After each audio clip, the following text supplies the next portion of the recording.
call this meeting of the Industrial Commission to order, and we'll have the clerk take the roll. Governor, Present. Attorney General, Here. Commissioner, There. quorum. Would you lead us in the pledge? Yes, I will. Thank you. I pledge allegiance to the flag of the United States of America and to the republic for which it stands, one nation, under God, indivisible, with liberty and justice for all.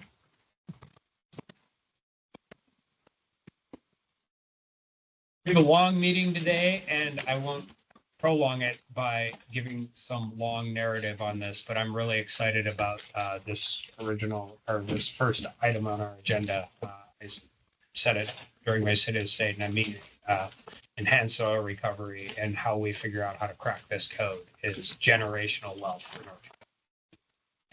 For as great as everybody in the industry is out of getting oil out of a tight rock formation underground, we're still leaving about 85% of it down there. And when we figure out how to get more of that out, and we will just continue in order to build a future for kids that haven't even been born yet. So with that, I think you're first.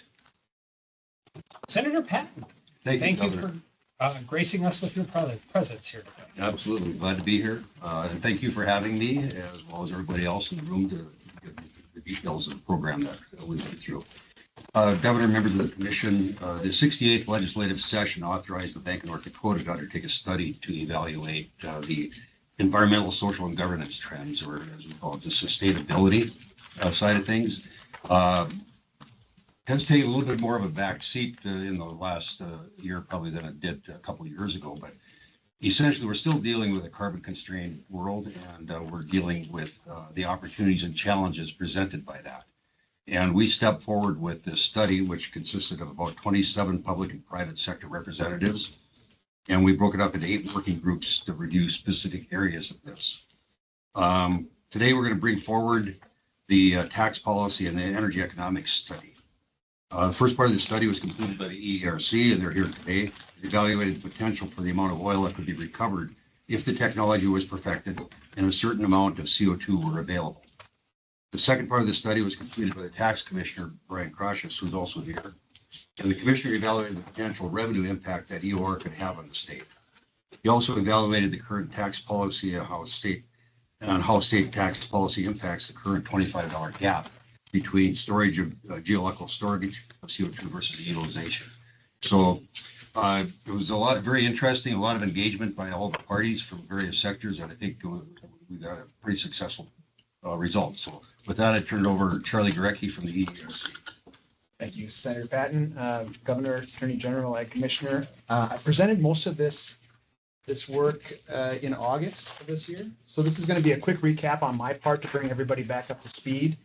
If I could get the PowerPoint presentation up, this work was funded through the State Energy Research Center. A portion of those funds are available at your discretion, industrial commissioners, to have the EERC conduct studies. So what we did was we tried to look at what would be a plausible amount of CO2 that we could put to work in the Bakken over the next 20 years. We know that we have FEED studies going on right now at Milton R. Young Power Station, Coal Creek Station, and there's also in the works CO2 that could potentially come to North Dakota from other locations, and how we could potentially put that to work. So we looked at a high and a low case of plausibility, speaking with a lot of stakeholders, between 5 and 20 million tons of carbon dioxide per year. And I'm going to cut right to the chase. With that amount of CO2, based on what we've seen already successfully done in Texas, that could yield somewhere in the neighborhood of 300 million additional barrels of oil to maybe 1 billion additional barrels of oil over the next 20 years. It's an enormous amount of able to be produced. That looked at the Bakken, a big portion of it to the Bakken, and it also looked at conventional reservoirs, like what's already happening in Bowman County in the Cedar Creek Anticline. On the conventional side, maybe as much as 100 million barrels using about 88 million tons of CO2. So just taking a quick look at, I had the scenarios that we looked at. I don't know if we want to spend any time here, but we looked at plausible scenarios on how much CO2 per barrel of oil recovered based on what we've seen in Texas and also what we've done in our pilot tests in North Dakota. Looking at a baseline case of 10 million tons per year, that kind of ends up in that middle between the 300 million barrels and a billion barrels. And then on the high case, we also looked at sensitivity analysis if we had higher utilization rate, meaning the CO2 was more effective at recovering oil. And we also looked at a scenario where maybe you wanted to store more carbon dioxide per barrel because there was some incentive to do so, lowering the carbon intensity of that oil further. What I have here is where we looked at for conventional fields. These run down the Cedar Creek Anticline. Also in Bowman County, you see the green fields that are highlighted. These are the highest potential conventional fields on the right-hand side. The orange lines on that map represent the carbon pipelines, CO2 pipelines that have been in existence now for some period of time. The one that runs from Mercer County up through the Nesson Anticline has been in service since 2000. It's transported over 45 million tons of carbon dioxide safely without incident for enhanced oil recovery to Canada. And then the one in Bowman County was completed more recently and has been injecting carbon dioxide in the Cedar Creek Anticline. On the Bakken map, you see a heat map. The higher the darker the purple, the more wells it represents. These are combinations of DSUs, so it's not a single DSU. And this was not to look at specifically where it would be developed, but the more wells that are in place, the higher potential there is for enhanced oil recovery. We looked at a huff and puff type scenario where you inject carbon dioxide in, it produces oil and carbon dioxide back, and you keep using that CO2. So that gives you a sense. You can see the core is that hotter purple colors. And I'm assuming that the squares are not a section because Squares just are not a counting, section. yeah. They're 3 DSUs wide by 2 DSUs tall. That isn't to say that that's going to be the ideal scenario to implement EOR. It was just an easier way for us to look at where the most wells were located without using it all the way down to a DSU. Okay.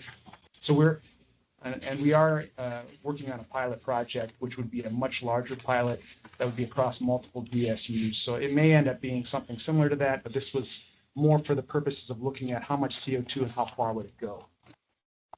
In these scenarios, you see the low availability, that's the 5 million tons, or the high availability, that's 15 million tons per year.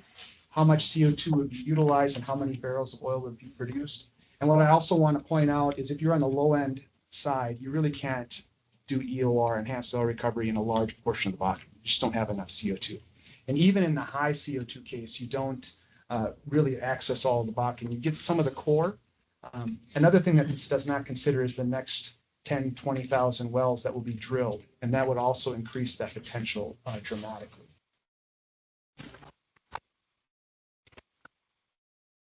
And then from that sensitivity case, what if we looked at a high incremental oil recovery ratio? So CO2 is more effective at getting oil out, or a case where you want to store more CO2 per barrel. In either case, it really just gets the very, very small portion of the Bakken with 15 million tons per year. So again, we don't have enough CO2 from the perspective of really trying to optimize production in the Bakken. And these barrels, as you said, Governor, are ones we would otherwise not be able to produce with today's technology. So I have a Bakken question versus traditional question. Do we have to worry about pressurization? I mean, I know we do in traditional formations, but like when we do this in relation to the age of the well, does that become important, as important in the Bakken formation as it does in, like, say, Cedar Hills?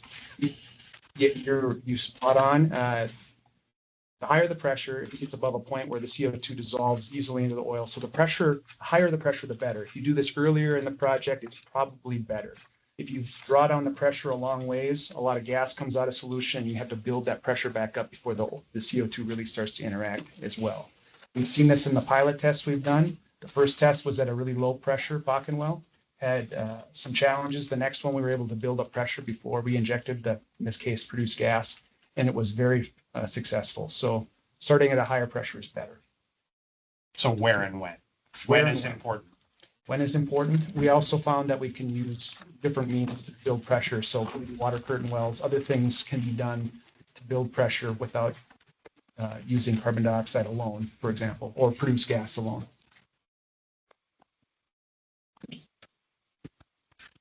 And on the conventional side, you hit a spot on. You usually would build up your pressure prior to injection of carbon dioxide with water is the traditional method, water flooding first. And that is the case that most of the EOR projects have undertaken. The one in Weyburn, Canada, where the CO2 from North Dakota has been going for 20 years, is a combination of water and CO2 injection, and likely the Bowman County one as well. So the process by which we would do enhanced oil recovery is different. And again, this one produced around 100 million barrels of oil that you would otherwise not been able to produce out of just a small fraction of our conventional fields. I've already covered this right off the bat, but again, 5 to 15 million tons of CO2 per year into the Bakken and about 5 million tons into the conventional reservoirs would yield us potentially as much as 1 billion barrels of oil over the next 20 years that we would otherwise not be able to produce. All of that information was then turned over to the tax commissioner, who I'm happy to turn it over to at this point to see what would be the economic impact to the state of North Dakota, as well as the difference between the tax credit, that $25 a ton difference between dedicated storage and enhanced oil recovery. What are the incentives that the state gets, and how is that affected? I'd be happy to answer any questions about the enhanced oil recovery side before the tax commissioner talks. Okay.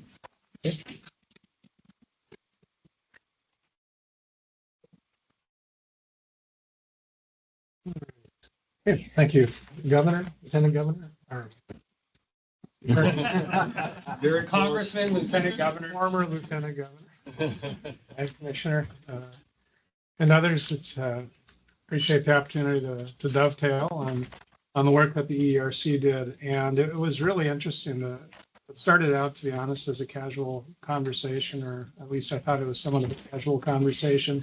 Answering a few questions turned into quite an endeavor, but some really interesting components surfaced as a result of the analysis. Obviously, I'm going to go through these first slides relatively quickly, but without question, CO2 EOR represents an incredible opportunity in the state. And it's important to recognize that it's an extremely competitive landscape right now. And you hear about being first to market. This is really about being next to market, because as Charlie referenced, it is being done in other states.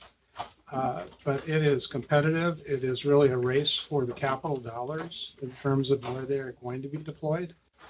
And I think without question, the study and some of the financial analysis that followed is cause for moving as quickly as possible.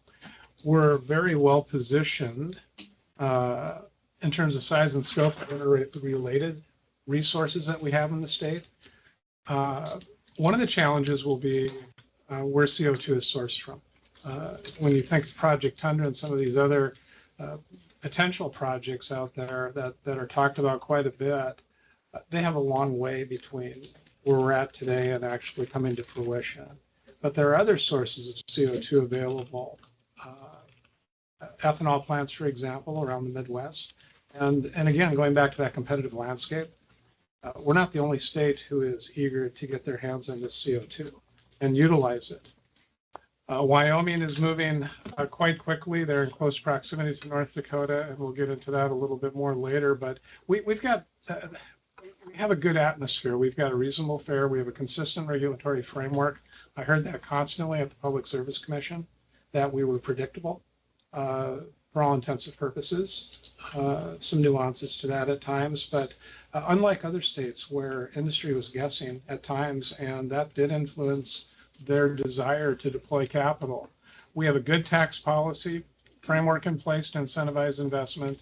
And one other part of this that is important to recognize, this doesn't increase the footprint, if you will, in terms of where we're already operating, where the industry is already operating in the state. It helps minimize disturbance, and it utilizes existing assets. Obviously, some additional assets will have to be deployed within that framework, but we're in a good spot. Up to 3.3 billion barrels of undiscovered, technically recoverable oil in the Bakken. We're hearing about 1 billion barrels through up to 1 billion on this particular topic or area, but that equates to an incredible amount of revenue for the state. And that is just from the oil and gas production extraction tax standpoint. The peripheral activity is enormous, that ripple effect, and we'll talk a little bit about that next. So keeping that 33 billion in mind, over the past decade, the state has collected 23 billion. And to put that into perspective, we know what that has done from a policy standpoint, things we've been able to do as a state, and another 33 billion out there of potential revenue at a 10% rate. Beyond oil production extraction tax, as I referenced, you've got sales and use tax, corporate income tax, individual income tax as well. That is collected. The individual income tax component, of course, has gotten more favorable, but these are typically very good paying jobs when we're talking about oil industry jobs, and they do get beyond that 0% tax threshold that the state currently has on the income tax side. Get into legacy fund contributions, and I did put property tax relief, maybe because I've generated close to 40 or 50 or 100 fiscal notes on different ideas that are out there. Sorry. Yeah, thank you, Governor. But it's that conversation wouldn't be taking place right now for the extent it has if it wasn't for legacy fund earnings as a component in that conversation. So it's important for citizens to realize that this benefits them directly as well. Oil and gas activity, of course, supports Western North Dakota and plays a vital role in funding state priorities. This is the collection, and just really a simple graph, but what collections have done over the past decade. And I want everyone to really zero in on the low points, 2016, 2017, and then the decline from 2019. It was accelerated in 2020, 2021 because of the pandemic, and pricing dropped because of a reduction in demand globally in particular, but also in the United States. We've rebounded from that, but there are a lot of ups and downs. And CO2 EOR isn't just about adding more to the top line. That's certainly a part of it, but it's also about helping stabilize those low cycles. I'm going to skip past this one. It's just to put that in perspective. Going back to oil producing counties, our top four in terms of taxable sales and purchases. Now, this isn't collections, but these are purchases exceeding $1 billion just for Williams County alone. And the others, they seem small when you look at McKinsey, Montreal, and Dunn, but in comparison to other North Dakota counties, they're still in the top 10. They drive a lot of the state's economy as well. Just another quick one on, in aggregate, what the North Dakota's producing, oil producing counties, and I've got them down as the big four. We have more than just 4 counties, but the big four, you're getting into the billions of dollars in taxable sales and purchases that occur. So a lot of economic activity that occurs. And it's not just about the pipe and the drilling materials and whatnot. It's also about the income, the jobs that income in is redeployed and redistributed, purchases on Main Street, and it keeps everything going in a very good way. So then we get into the one more graph, and it really emphasizes what I talked about earlier. And it's about the low cycles that we experience. So we've got Grand Forks, Burley, and Ward County compared to Williams, which is the yellow dotted line.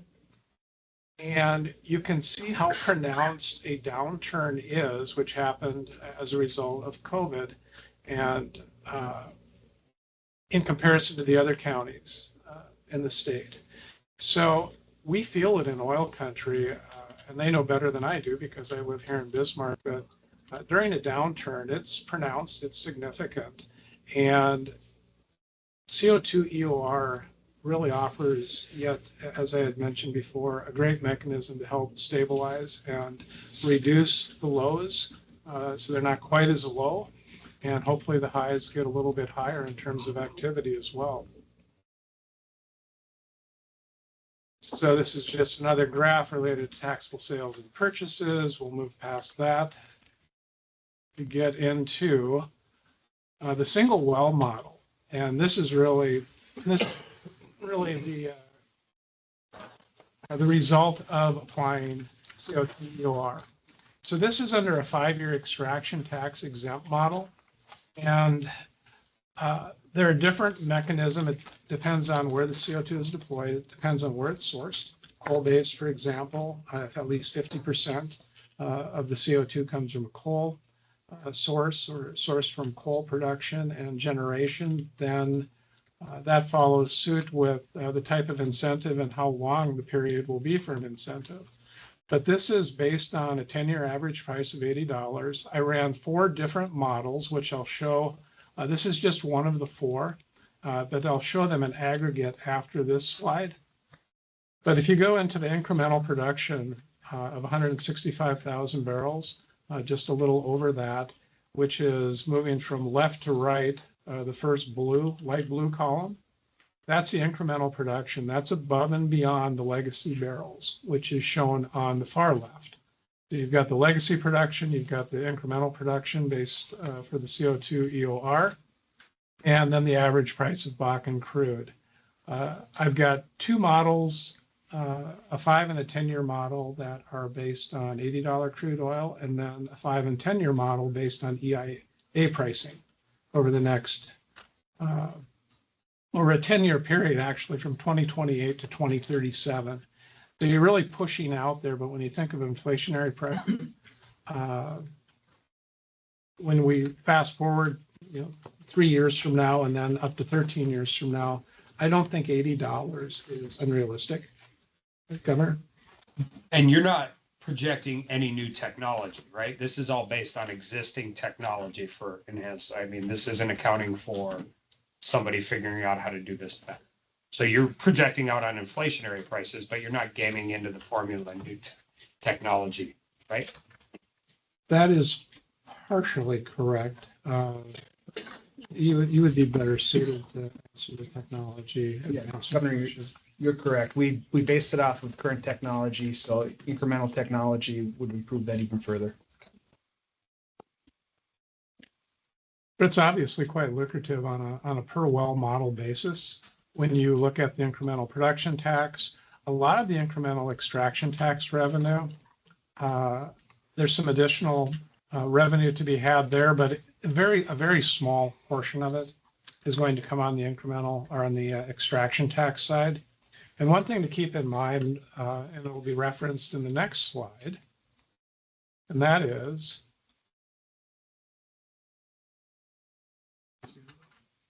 the next slide actually is, this is the 4 different well model or the 4 different models that I ran.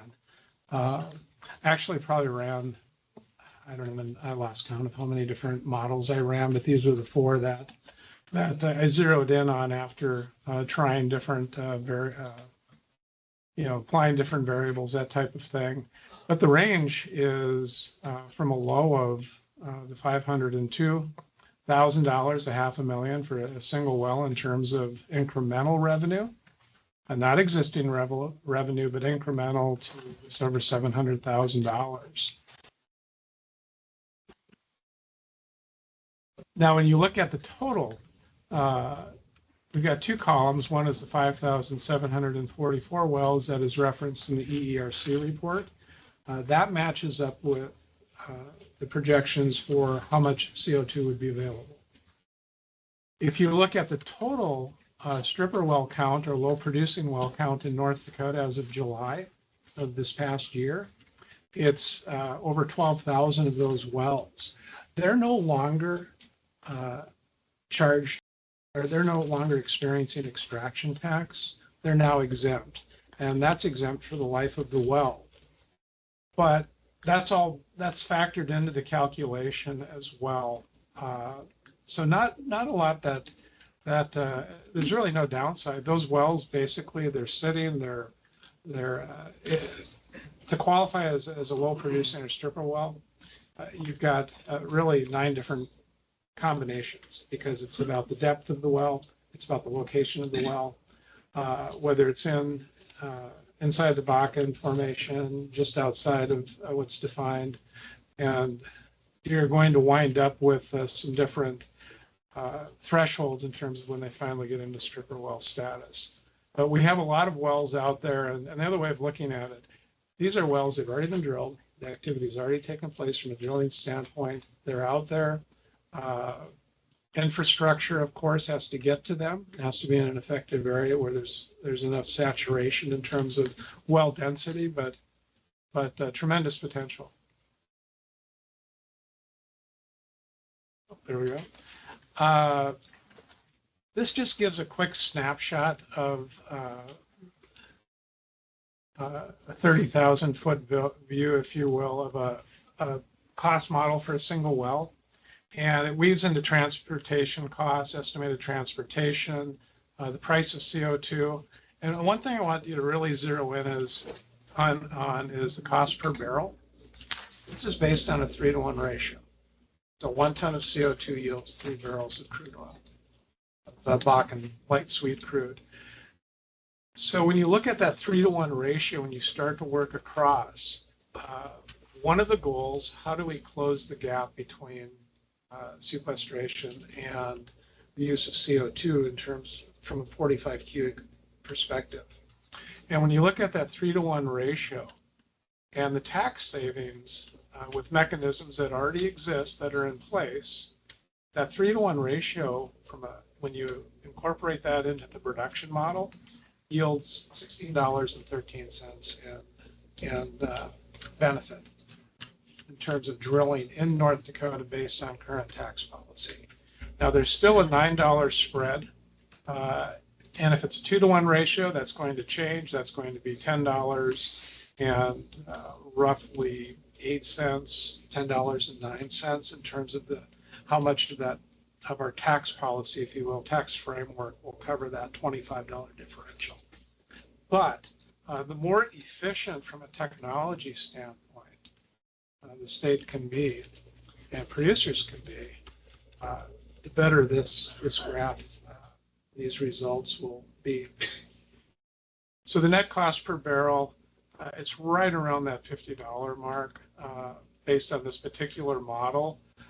Did a lot of, did quite a bit of research, frankly, and just trying to figure out what percentage of well cost is labor, what percent is related to transportation, moving CO2, what's the cost of CO2?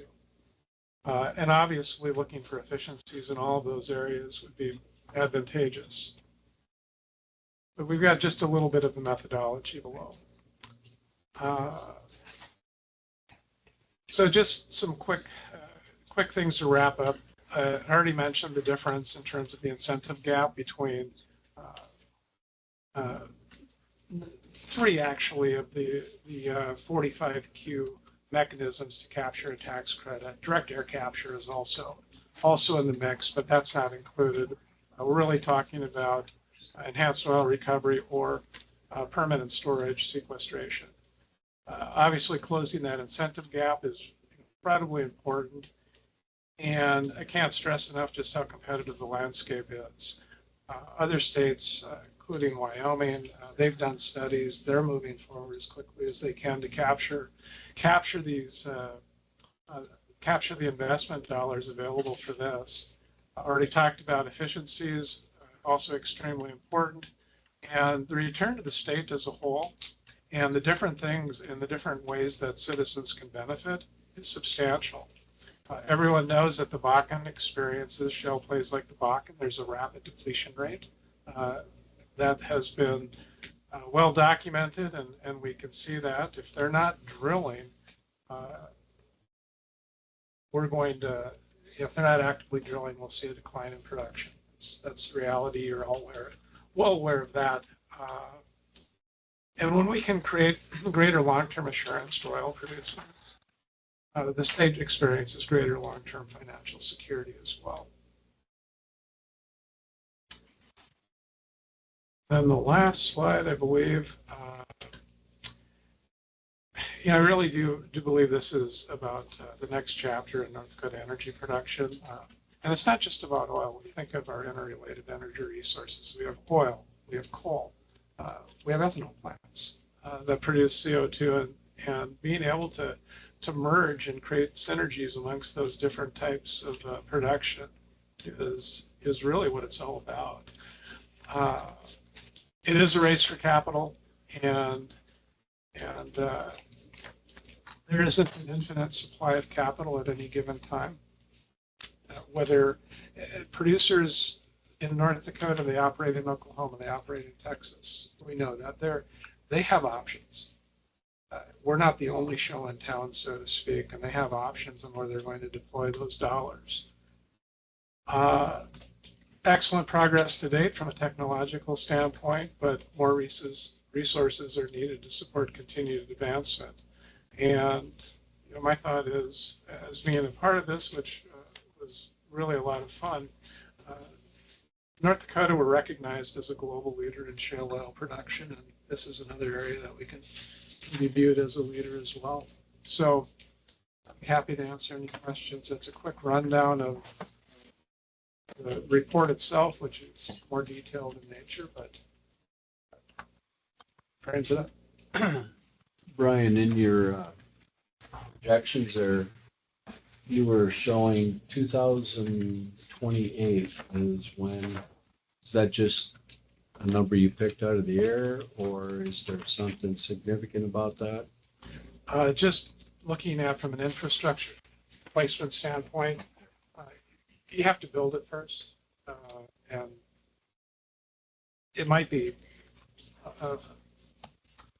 3 year. Basically, it's a 3-year window to have infrastructure in place, and then producers have to react accordingly once the main supply lines are established, and then you have distribution networks from there. So just looking at, I think it's a minimum of 36 months of lead time, 3 years of lead time to get some of these assets in place.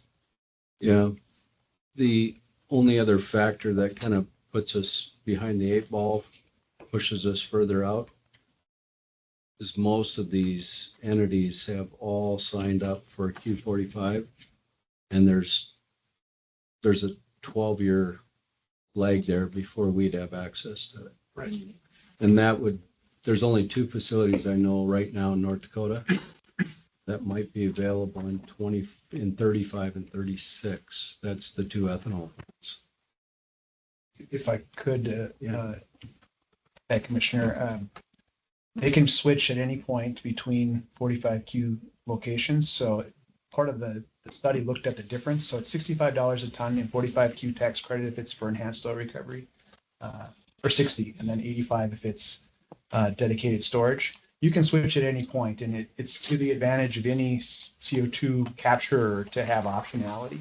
And if the economics worked out for it to be more lucrative to sell it for enhanced oil recovery and then get a $65 or $60 per ton, that works just fine. As part of the North Dakota,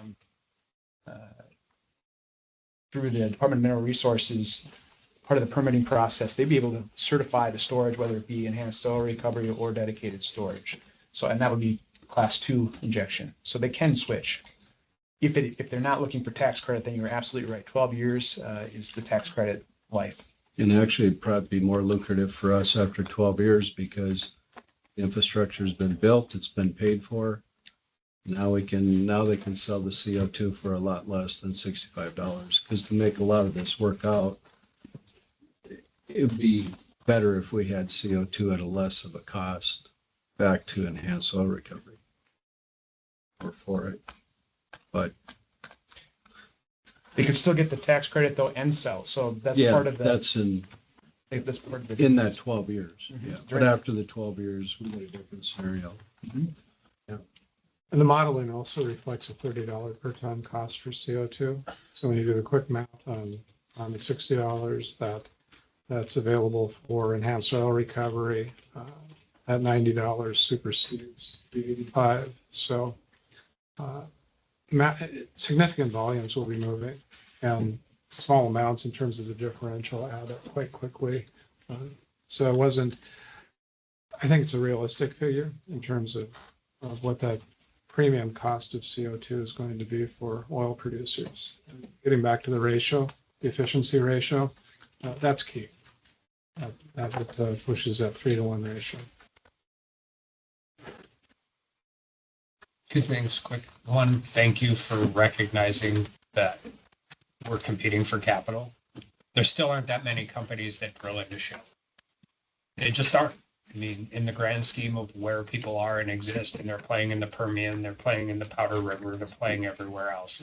And they have a finite amount of dollars every year they invest, and we'd like them to invest it here. And thanks for talking about it. Maybe we'll get lucky and this administration will get rid of the differential for sequestration versus EOR, but in the expense, thanks for walking through, because this is where it's different than other EOR policies we've done before. We have to figure out the carry, because who's getting it and who wants to benefit from it aren't the same people. And so the 3-to-1 and $16, you still have a $9 differential that you're trying to figure out how you move that through policy to make it beneficial to both sides of that equation. And that's probably a way longer conversation than today, but it's a different problem set than we've had before when we've tried to do this stuff. $10 at 20 million tons per year is that's a lot of dollars. Mhm. This is exciting.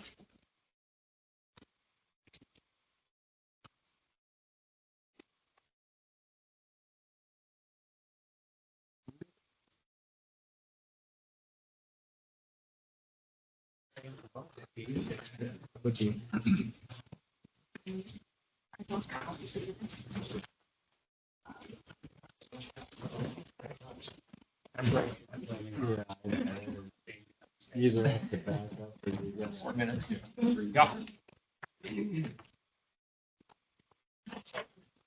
Yes. but after 12 years, it's not worth it. Let us negotiate. Yeah, why not? Because you're not getting paid.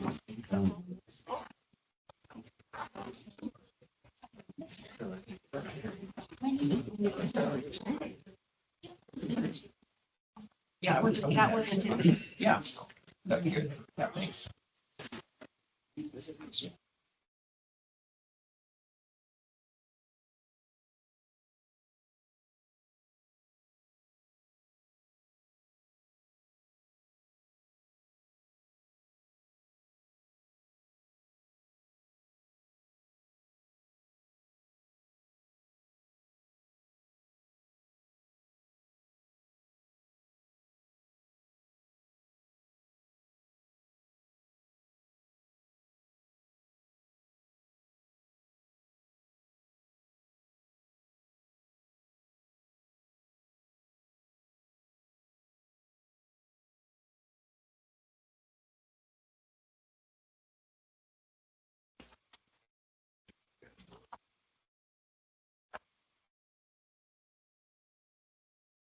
Afternoon, Governor Armstrong. How are you? Good, Dave Ford. Are you ready? I'm ready. You're up. Okay, actually Karen's gonna go first. Sure. I will cover 3A, which is the consideration of a resolution that authorizes the volume cap carry forward for finance agency. And so just a little background on this. Every year, the IRS approves a certain amount of volume cap that can be used to allocate to bond issuances to allow them to be tax exempt. And when we don't allocate all of our volume cap, what's left, the carry forward, is then applied to the Housing Finance Agency program so they can issue tax exempt bonds to fund their single family housing programs. So that's what we have before us today, is the approval for the executive director to the Industrial Commission executive director to do those things necessary to provide that carry forward volume cap to the Housing Finance Agency. And then also for the governor to submit the necessary documents to the IRS for that volume cap carry forward. So that is the resolution we have at attachment 3. So moved. Second. Discussion. All right. Clerk, please roll. Commissioner, Yes. Attorney General, Yes. Governor, Yes. This is part you fill out. I know. All right, next item. First of all, I want to introduce our CFO, Kayla Axman. Hi. Yeah, nice to meet you. Okay, next item is the consideration of, well, it's a report on authorizing declaration of intent to issue multifamily revenue bonds, which Karen just talked about. This is a legal step we have to take in order to issue bonds for multifamily housing projects. And we are intending to issue up to 9.5 million for a project in Dickinson. It's a rehab, it's a project called Pleasant Valley Apartments, 60 units, and private individuals buying it, or a company. They're going to be rehabbing it and using tax credits and bonds to with that rehab along with the private financing. And this is just the official intent memo that we intend to issue those bonds. The plan is they'll probably close sometime this spring, maybe May or so. Is the planned closing date for the project. So, okay, any questions? No. So we will be back in front of you if the project continues to proceed. So, okay. And then the next item is just Karen asked to prepare a legislative update for you all. And Karen, you got to hand them out. Yeah. So obviously our main bill is 2014 Industrial Commission bill. Yep. We had one hearing with the Education and Environment Division, and we have another one scheduled for tomorrow on our budget. Other bills that we've been watching. First one, 1362, is out of Williston. That's the proposing group up there is proposing a housing development loan fund to work with the building community up there. They have a lot of issues with the builders being able to afford to get started on building single family homes up early. So they think this will jumpstart it, kind of work together with your plan. That has not had a hearing scheduled. 1378, House Bill 1378, mandating even interest on escrow accounts for residential mortgages. Now we service 13,000 mortgages under our program. This bill got a due pass out of the committee this morning. It's in IBL committee. They did make an amendment to it, and they exempted our agency from the requirements under that. Main reasons were we provide other benefits to the homebuyer with our lower interest rates, saving, like $200 a month on payments. So they felt we have a different mission than other loan servicers in the country do, so they exempted us from this bill. So if it goes through this House, and then obviously we'll watch it through the Senate also. So do you believe, Dave, that by doing this, I mean, it sounds fine, but the provider on the front end is just going to charge more anyways Well, to cover their cost of interest on the escrow. that's always the danger when you do stuff like this, is servicers will find a way to Pass it on. pass it on. Sure. Yeah. And frankly, the interest that's earned on an escrow account, we did a typical, Yeah. in just a scenario, was like at max $6 a year. Oh, Somebody would get paid because money goes in and out of the escrow account. sure. The banking communities, Rick Layberg and Alexis at ICPNT, they both came out against this too. We think it's not, they removed a lot of reporting requirements also that were required, and amended those out. DFI would have had to enforce this, and Lisa Cruz was didn't like that idea. She's, did a lot of work for not much return, I guess, put it that way.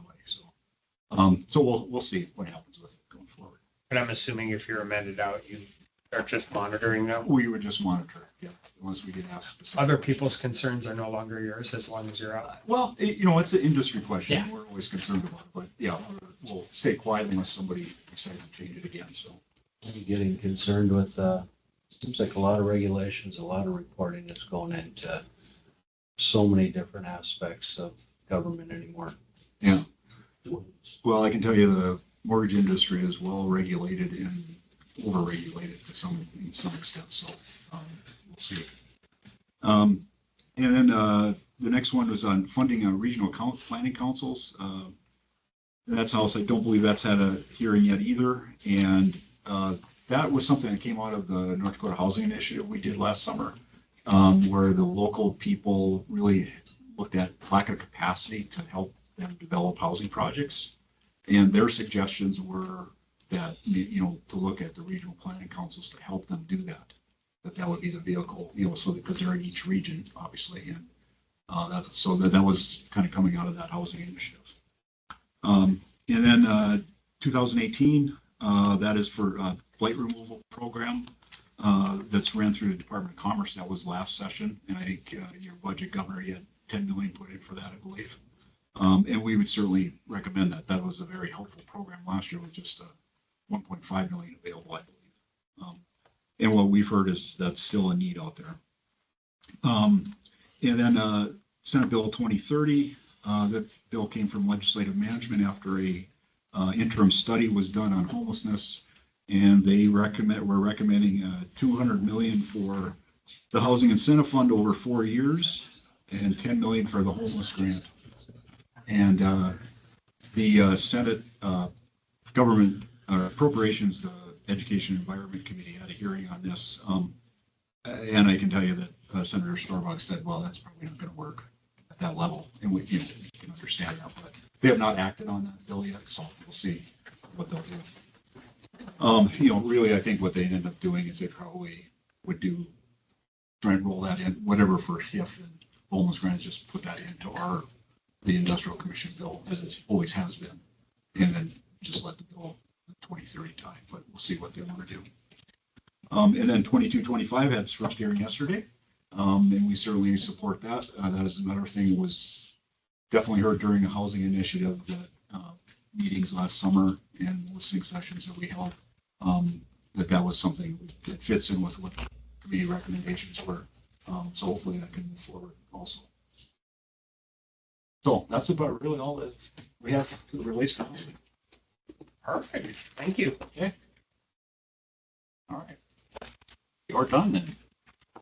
Thank you. Not all of us. Good luck. Along the side now, or you're supposed to be over there? Okay. No, somebody broke Okay, rule. I was a little Yeah, confused when this Dave is sat still down the over place. there. 'Cause I've never sat anywhere but.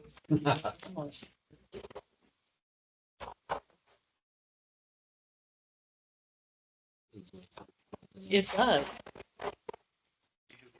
After 14 years, it would be weird to.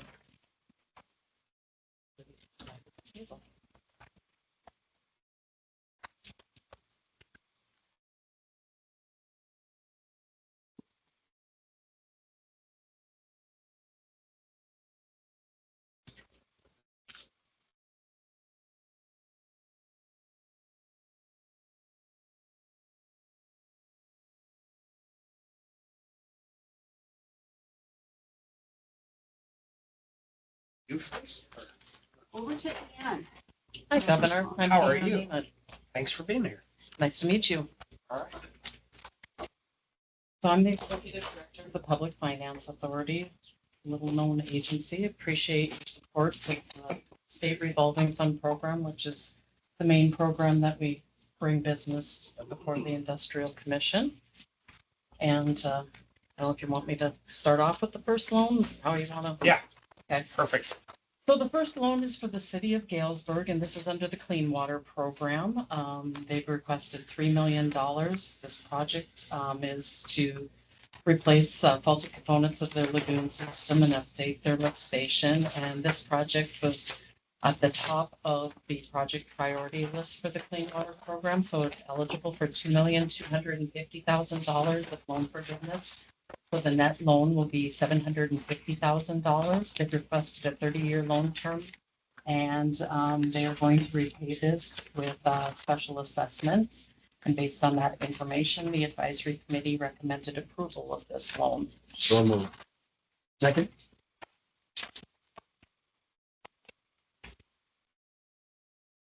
Joyce, roll?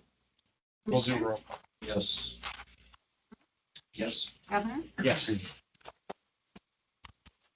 The next loan is for the city of Grand Forks, so a little bit larger than Galesburg, and they've requested a increase of $4,352,000 to their original loan request of $3,167,000. This is for the installation of a regional stormwater detention pond associated with stormwater needs in a newly annexed area of town. They've requested a 30-year loan term. Their average annual payment to be $182,000. They will repay this through their, actually, they're going to issue improvement bonds for this one. And they'll special assess it as well. And based on that information, the advisory committee recommends approval of this loan. So moved. Second. Roll call. Commissioner, Yes. Attorney General, Yes. Governor, Yes. Yeah, I would put it on, yes. And then the next loan that moves over to the drinking water side, that program finances the water portion would be the water storage, water treatment, and those sorts of aspects of the that are under the drinking water program, and the city of Beach. And they're requesting $2,819,000, and they are replacing water mains, sewer mains, and street improvements. The drinking water loan will just take care of the water main portion. They've also have Department of Water Resource Cost Share for $4,226,000. And then the Bank of North Dakota Infrastructure Revolving Loan Fund will take care of ineligible street portions of the project for $1 million. So this is a $8 million project. And they requested a 30-year loan term. And they also have are going to finance this with special assessments. And based on that information, the advisory committee recommended approval of this loan. So moved. Second. Roll call? Commissioner, Yes. Attorney General, Yes. Governor, Yes.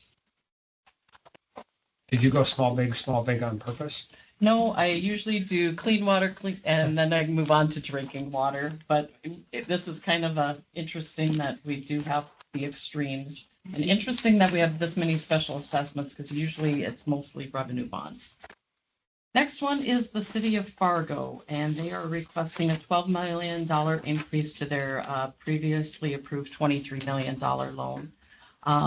They are making improvements to their raw water supply and their drinking water treatment processes. They've requested 30-year loan term, and they are going to issue revenue bonds that'll be payable from their sales tax and from their water fund. Their sales tax sunsets in 2028, so they will, if they do not extend that sales tax, then they will have to rely on their water fund to repay this. They do raise their rates every 2 years on their water funds, and right now they've been making all of their SRF payments from their sales tax fund and have been able to easily make all of those SRF bond payments from that fund. And based on that information, the advisory committee recommended approval of this loan. So moved. Second. Roll call? Commissioner, Yes. Attorney General, Yes. Governor, Yes. So then we go from the loans that were above $2 million that needed your approval, and then we have a memo with 2 loans that were below $2 million that the advisory committee at our last meeting. And that was to the city of Grafton. They had a $750,000 loan under the Clean Water Program. And the city of Rain asked for a $615,000 increase to their previously approved almost $2 million loan. And so just report on those loans that were approved by the advisory committee. And if you have any questions on those loans, I could attempt to answer those for you at this time. You guys have any questions? Okay. And then I just have a legislative memo update on couple bills. Of course, 2014, our budget is rolled in with the Industrial Commission administration. And then there are two other bills that I wanted to go over. There is House Bill 1537. That is a water service protection bill that directly impacts the Century Code that the PFA is under. That one, I've taken it to the PFA's attorney, and we'd like to offer some amendments to House Bill 1537. The bill that, as presented there, doesn't protect the position of the state, she feels, with what they have offered up as amendments there, because it's making it just the protection of service just be for water, and we make loans for other purposes than just for water. And it's also then making the agreements, saying that we don't have to be a party to the agreements, and that the agreements that they don't have to, or it strikes that they have to be fairly how do I word that? Where did that language go? But adequate safeguard the security and payment of the outstanding bonds of the PFA. And that's not in the best interest of the state to remove that language from the bill. So would like to offer that language be kept in place, and that's Century Code. If that's all right with the Industrial Commission. And then the other bill would be House Bill 1577. And that is wastewater infrastructure grant program. And that would provide for a $50 million appropriation from the Strategic Investment Improvements Fund to provide grants for essentially clean water purposes. Right now, there really is not, there are very few opportunities for grant funding like there is for water projects. And so here, would like the opportunity to at least provide some information on what opportunity, how few opportunities, and how for the wastewater side, how expensive it is for those projects. For example, the Galesburg loan today, if they had issued revenue, they'd be looking at a $39 rate increase. They don't have the cost share program for the wastewater opportunities. And so it would be nice if there was some other opportunities out there for those programs. Do we see, instead of aging infrastructure needing to redo it, or is it a matter of if there's just growth? It's a lot of aging infrastructure. Galesburg, Carpio, Fezzen, Arthur. Those are 4 loans within the last 6 months that have come before the Industrial Commission. $36 increase, $15 rate increase, $22 rate increase. And, there's just not that many opportunities for any other sources of funding for those. And it just would be nice if there was some other opportunity for funding for those projects. Arthur gets everything. We moved on to Dickinson. Okay. I'm a fan of Carpio. Got a snow geese up there. Snow geese. And then just monitoring all the funds all the bills that impact the legacy fund earnings, because of course we have issued bonds that rely on the legacy fund earnings to repay those bonds, and just want to make sure that waterfall of earnings doesn't impact that repayment source for those bonds. Do you offer testimony to all those, or what do you? No, there's no impact. So at this point in time, but just monitor them and make sure that, that it stays that way. And hopefully don't have to offer testimony, but would if that would be the case, but, so far, so good. They know it's number one and, it's there, so. Thank And you. that's what, we have on the PFA legislative radar at this point in time, provided it Are they kept up with receptive? everything. Are they receptive to the amendments on the first one? Or have no- you not engaged? that has not, been, had not even had a hearing scheduled yet. So just wanted to, I always have to come and ask for your permission first, so that's what I'm here for. Perfect. We don't have to formally. Permission, right? All right, just making sure. She does whatever she wants. Unless Until we otherwise tell her directed. no. Yeah, I know. Keeps pushing. No. Good to see you. Thank Yes, you. good to see you. Thank you. Now the wind will blow me home. That's right. Thank you. Thanks again.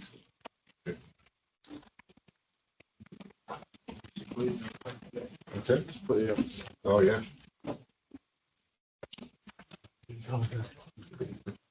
Thanks for doing it. I mean, this used to be the standard spot where everybody came.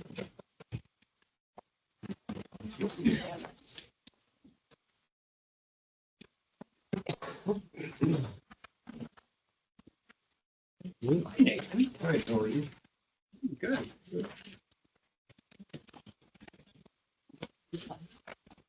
Looks like you're cracking more bells. We are. I won't go into that much detail. Quick, high level.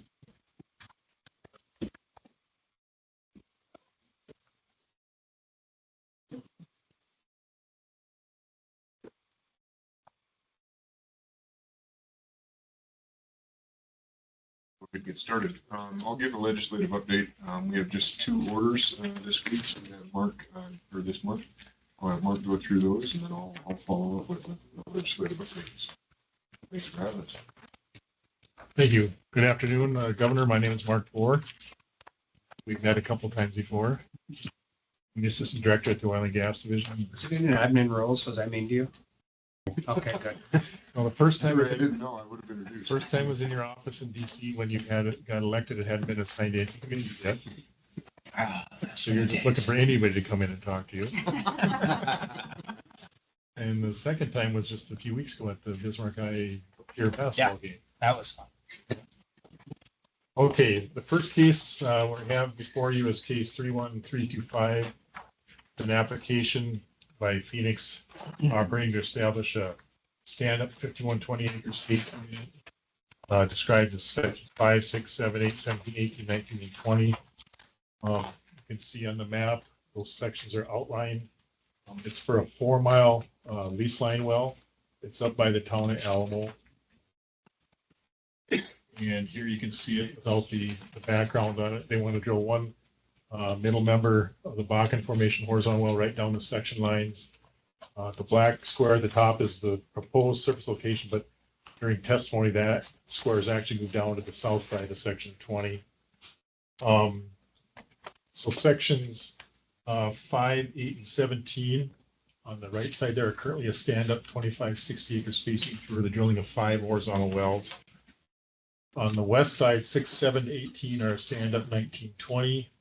And sections 19, 30, and 31 are a stand-up 1920 that is currently undergoing development by Kraken Operating.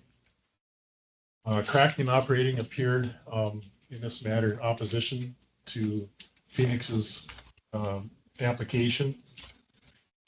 They counter-propose 2 stand-up 3840s, which would make room for 2 3-mile lease line horizontal wells. As you can see on the bottom picture there, from a pad right in the middle, they drill 1 well to the north and 1 well to the south. And in the top picture, you can see Kraken's or Phoenix's proposal, where they would drill 1 4-mile horizontal well there in red. So that lease line quarter in that township then to fill that out would require a 2-mile lease line well on the south between 29, 30, 31, and 32. And that's why Kraken was in opposition to that.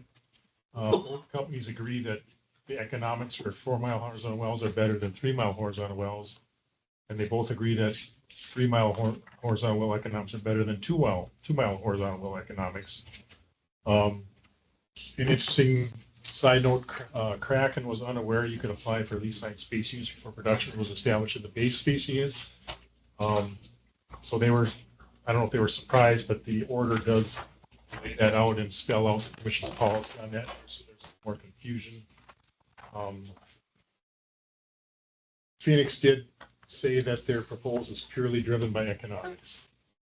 And they did acknowledge that they have not drilled any 4-mile horizontal wells, but they're confident they can drill them, get them to TD, get them cased, and get them cleaned out after the completion.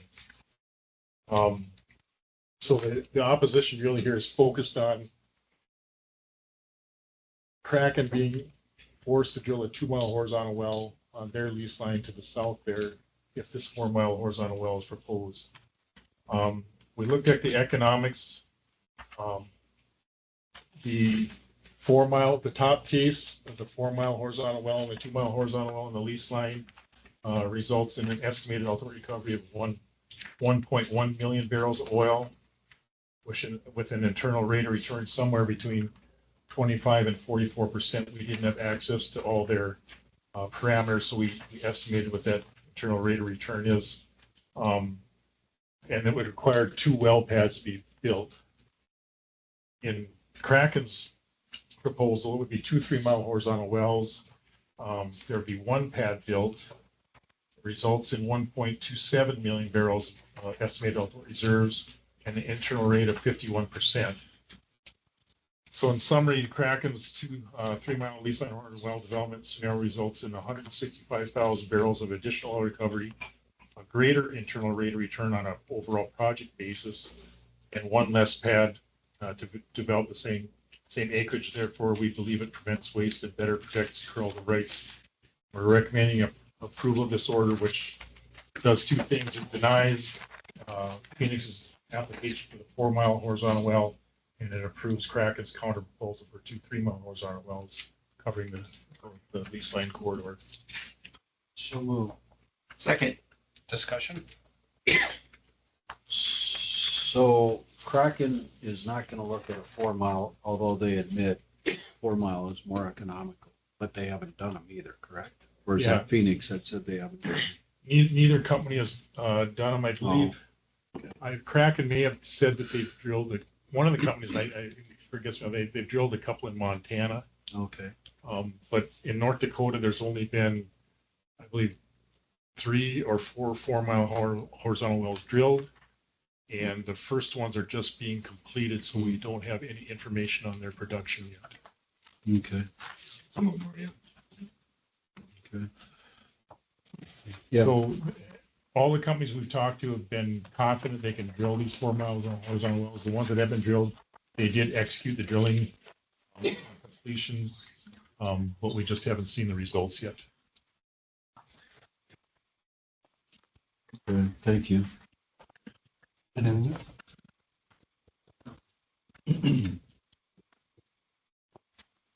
right. Roll call. Commissioner, So, yes. Attorney General, Yes. Governor. Yes. Normally, we would send this around for signatures, but we have the draft watermark on it. So they're just going to send us other orders, and I'll get them circulated. Wait. I was delinquent here. I'll give you one copy. You're on the hook, Bridget. Yeah. Sounds like me on it. I wasn't even hungry. Here you are. That's good. The second case involves the transfer of the Red Trail storage facility from Red Trail Energy LLC to Richardson CCS LLC, which is a wholly owned subsidiary of Gevo Inc. And Gevo is purchasing both the ethanol production assets and the carbon dioxide sequestration assets from Red Trail Energy. Century Code 382204 allows for the transfer of a storage facility permit if the commission consents, and that is through a written order. The administrative code sets the requirements and conditions for transferring of a storage facility permit. It includes some basic notification requirements and a demonstration financial assurance for the storage facility.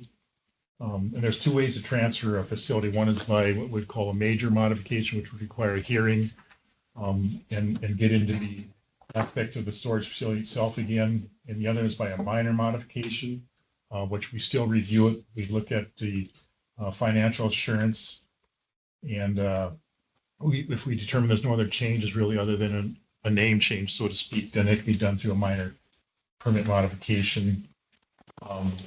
Richardson CCS has met the notification requirements.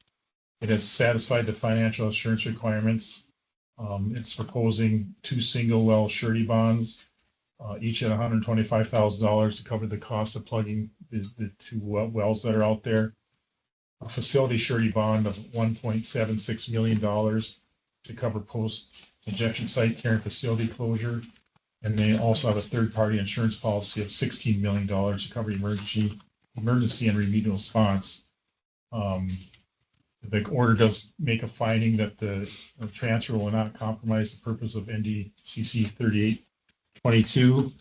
GEVO or Richardson CCL LLC plans to operate the storage facility as permitted, and including retaining the current existing staff. There's no other change to the storage facility permit. Therefore, we're recommending your approval. And upon that approval, I have a question. So presumptuous. I'm not so sure there is a motion. There won't be a second. So in full disclosure, I actually have to abstain from this vote because I'm a shareholder in Red Trail. So guess who gets to make the Some pressure there. So moved. Second. Discussion. Roll call. Attorney General, Yes. Governor. Yes. Okay, thank you. So my question is, it's pretty simple, is this is somewhat of a administrative procedure to approve these transfers through a minor permit modification. And my question to the commission would be, do you want to see these in the future? Or do you want us to just handle administratively like we do other orders that the director is authorized to sign? It is pretty straightforward. Mm-hmm. I don't think Can't sign that. I don't sign that. Wait. You can pass that back to her too. I would defer to the people with more history, but I am comfortable. Just seems like if it's an administrative act, it's pretty straightforward.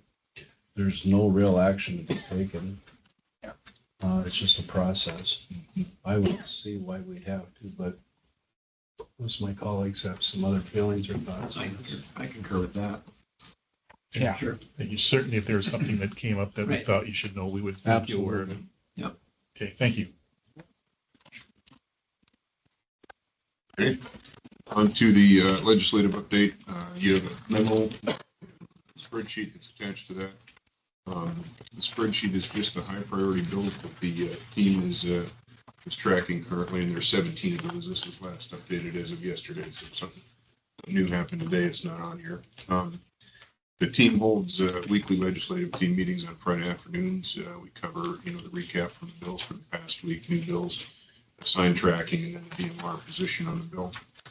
I also have Monday morning meetings with Jordan, Deputy Director of the NDIC, to cover the high points for the week. We're currently tracking around 60 bills.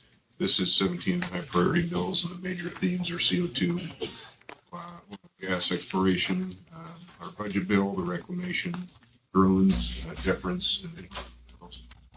The green shade on the spreadsheet indicates those bills that we're supporting as written. The orange bills are as written or opposed to. Gray are those that we're neutral on right now. So running through some of the, I'll skip a couple, but I gotta kind of run through each of them. The first one at the top is our budget bill. The one right below that, House Bill 1210 is a CO2 bill that establishes a 25-mile kill zone. The one right below that, House Bill 1292 is another CO2 related bill, striking pipelines from a common carrier list.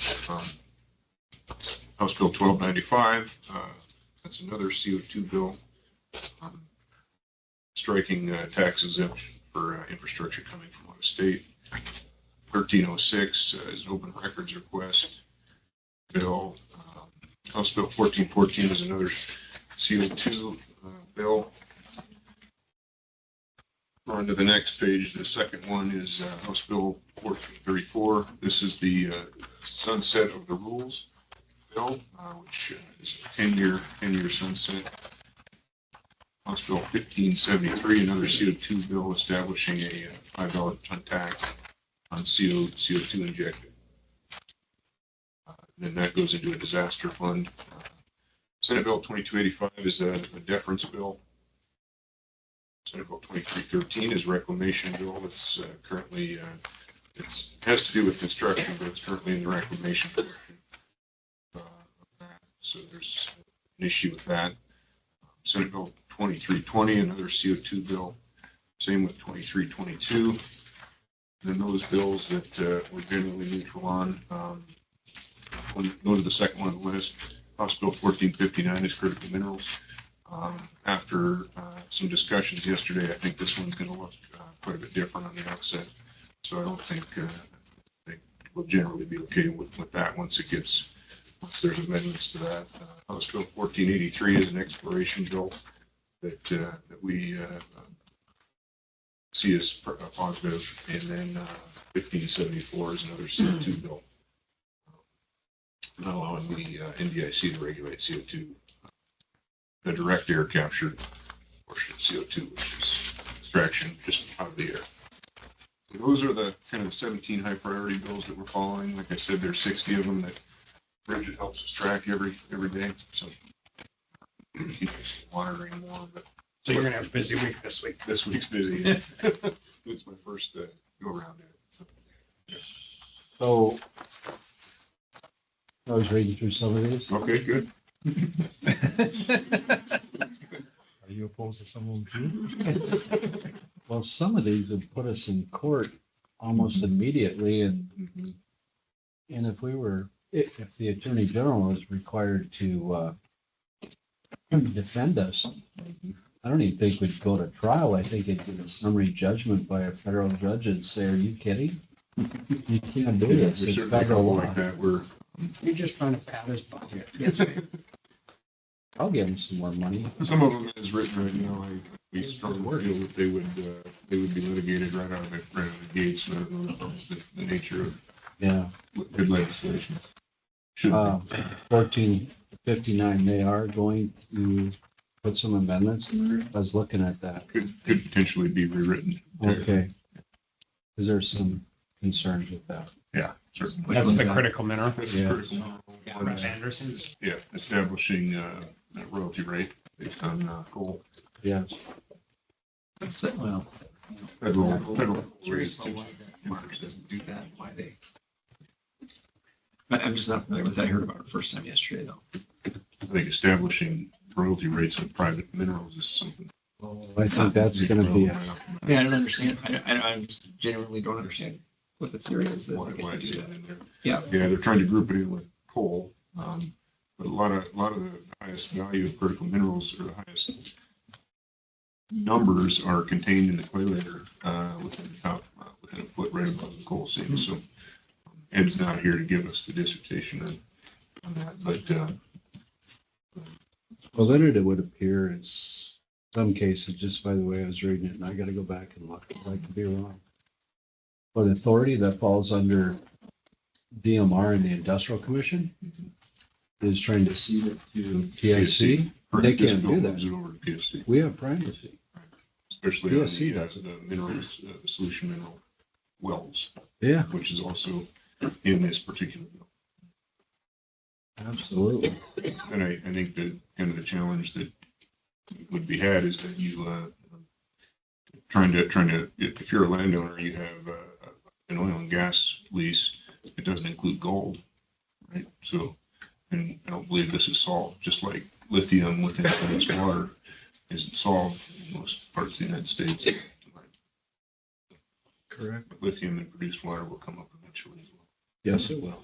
This particular bill relates to critical minerals in the coal seam. Thank you. Good work, there. There's other interesting ones in there too, like the difference when I just started reading them that yesterday.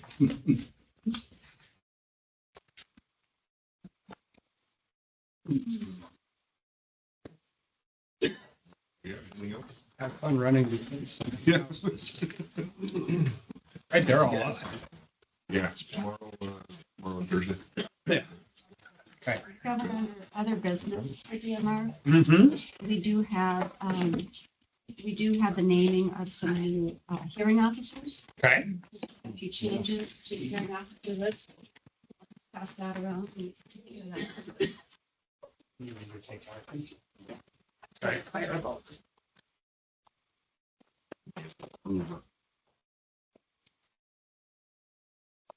So on the hearing officer list, we added Zachary Heyer from the Attorney General's office. We've removed Lynn Helms and added Nathan Anderson. And there was a name change for Ashley Thiel. So those are the changes for the hearing officer list. So move. Second. Roll call. Commissioner, Yes. Attorney General, Yes. Governor, Yes.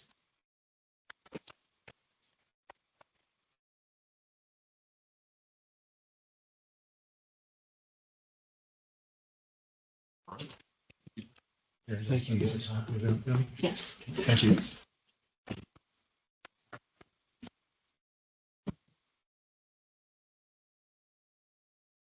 Hi, Justin. Hey, good afternoon. For a couple slides to get queued up here, I'm excited this afternoon to be able to talk openly about one of the most exciting and challenging projects that we've worked on. The state initiative, the private sector, WBI Energy, and that goal of moving North Dakota natural gas from the Bakken producing fields to consumers in the eastern portion of the state. So I'll have you go to the second slide. Actually, the third one, please. Next. There we go. This is just to set the stage again of our major pipeline infrastructure. And then we'll reference this as I talk about the project here on the next slide. This is just scoped by the capacity of those systems, just to give people a sense of where our major systems are at. You can see that as you go east of Bismarck, our natural gas infrastructure is fair to say undersized, and in some locations of the state non-existent. So it's been very challenging to work with developers on the upstream side, trying to find homes for growing volumes of natural gas, and then project developers on the downstream side, looking for natural gas for egg processing, power, for all kinds of different opportunities.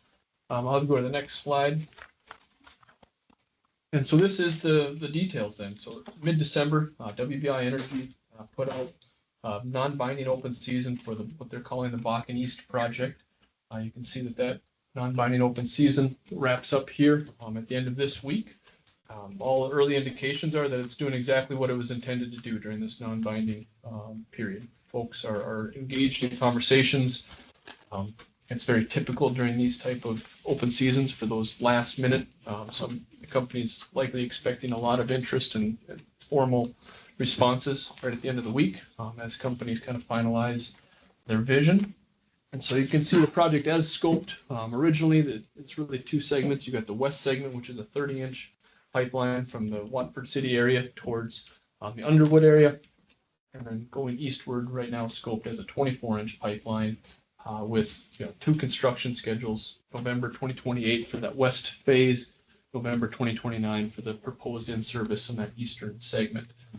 So as this non-binding open season goes on, the parties that are engaging with WBI, the project scope could certainly change. If there's higher interest in certain areas, less interest, and so don't be surprised if in the coming weeks and months, we see a different iteration of the project.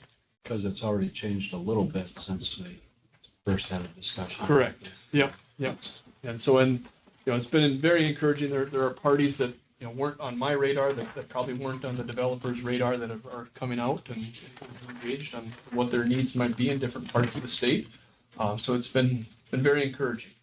You'll see the terms kind of laid out there in these type of situations. The initial proposal was for 20-year or longer terms was the starting point, and then the rates for the project. So that 85 to 90 cent range is the estimate, and then plus some of the other fees that get tacked onto that.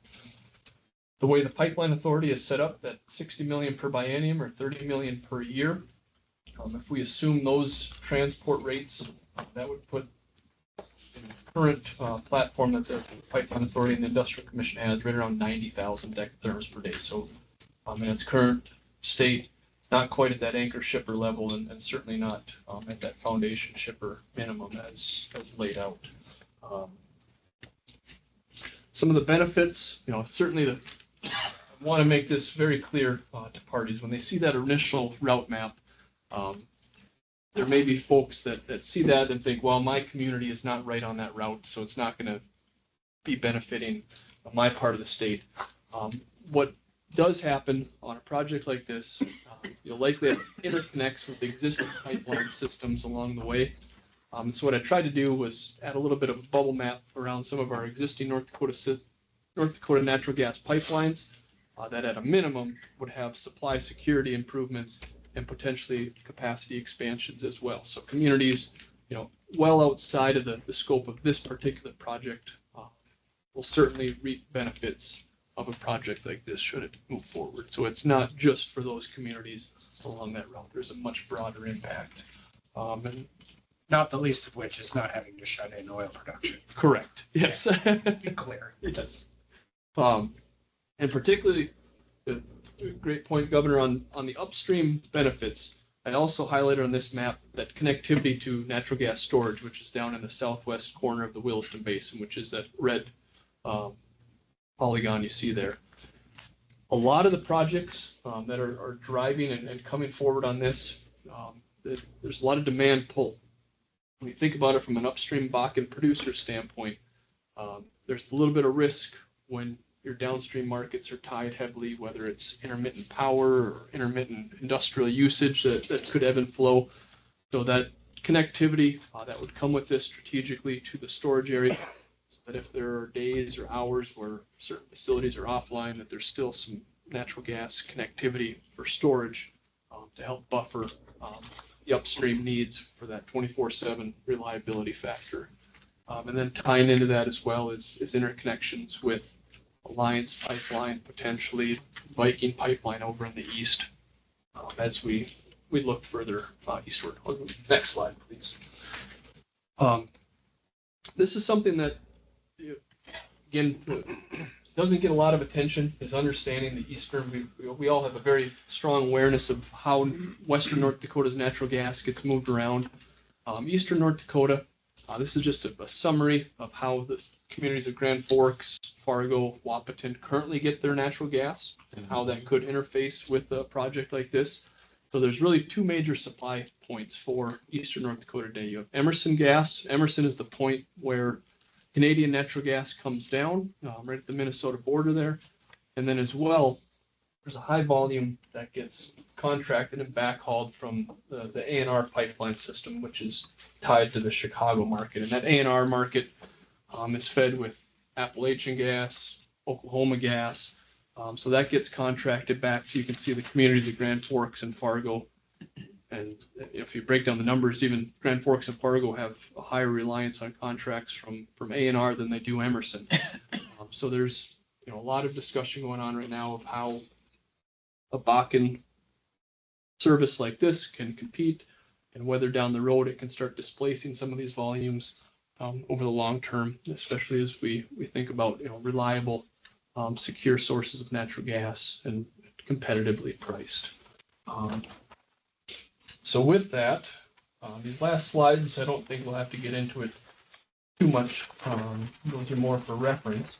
But one of the asks that I have up here this afternoon is, do they have a copy of the letter? A copy of the letter is behind tab 13 in the binders.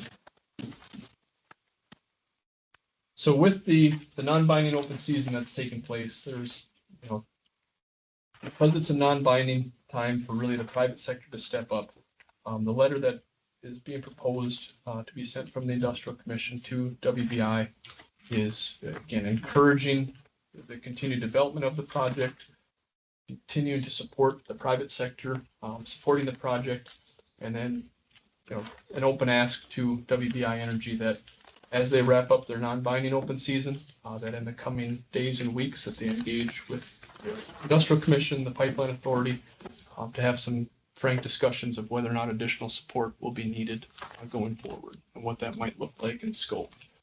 So that was the formal action piece for the Pipeline Authority here this afternoon, would be to sign that letter. I'll get it over to the WBI MDU team right away. So Second. Discussion. I'm glad we're at this point now. This is great. Been waiting a long time. And I was just looking at the proposed route now. Seems to track the transmission lines. Sort of. So, Yeah. So if we're short on power, I guess we'll be building more plants and putting more power on the grid. Yeah. But no, I'm glad we're using up the gas here in North Dakota, and someday we'll be able to sell gas to Grand Forks, Fargo, and Wahpeton, and the Baca. Good project. roll call. Commissioner, Yes. Attorney General, Yes. Governor, Yes. You got a copy to sign there? Yeah, and legislatively, certainly engaged. There's a lot of key legislators. I met with Senator Hogue this morning on the leadership side.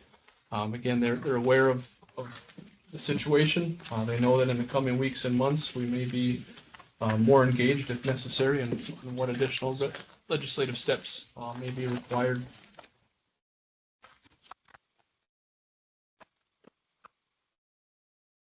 Were there any other questions on the project? No, thank you. And I should mention, Mark Anderson, the VP of Business Development and Marketing, is here with me in the room. If I stuttered too much, you can be able to back me up with any of the comments. So, Thank you all for the support. This might more of a couple other potential projects that now that you guys are going to do this, they might actually say yes. It's more business in North Dakota. That's the hope, right? Yeah, Unlock development opportunities. absolutely. Great job. that's all I have. any legislative. Just the engagement portion that I mentioned with the Senate leadership and other key legislators, and making sure that we've got what we need to support if necessary. Thanks to them. Making this commitment, and we're buying capacity. What percent? Depending upon the scope, we're talking upper single digits, lower teens is how we're That's it? configured today. Oh, Yeah. that's pretty So, good. yeah. Do you want me to take one? No. Perfect. Okay, well, thank you very much, and I'll certainly stay engaged with all of you going forward here. Thanks, Justin.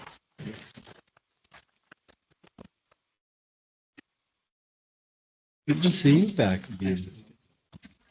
How you doing?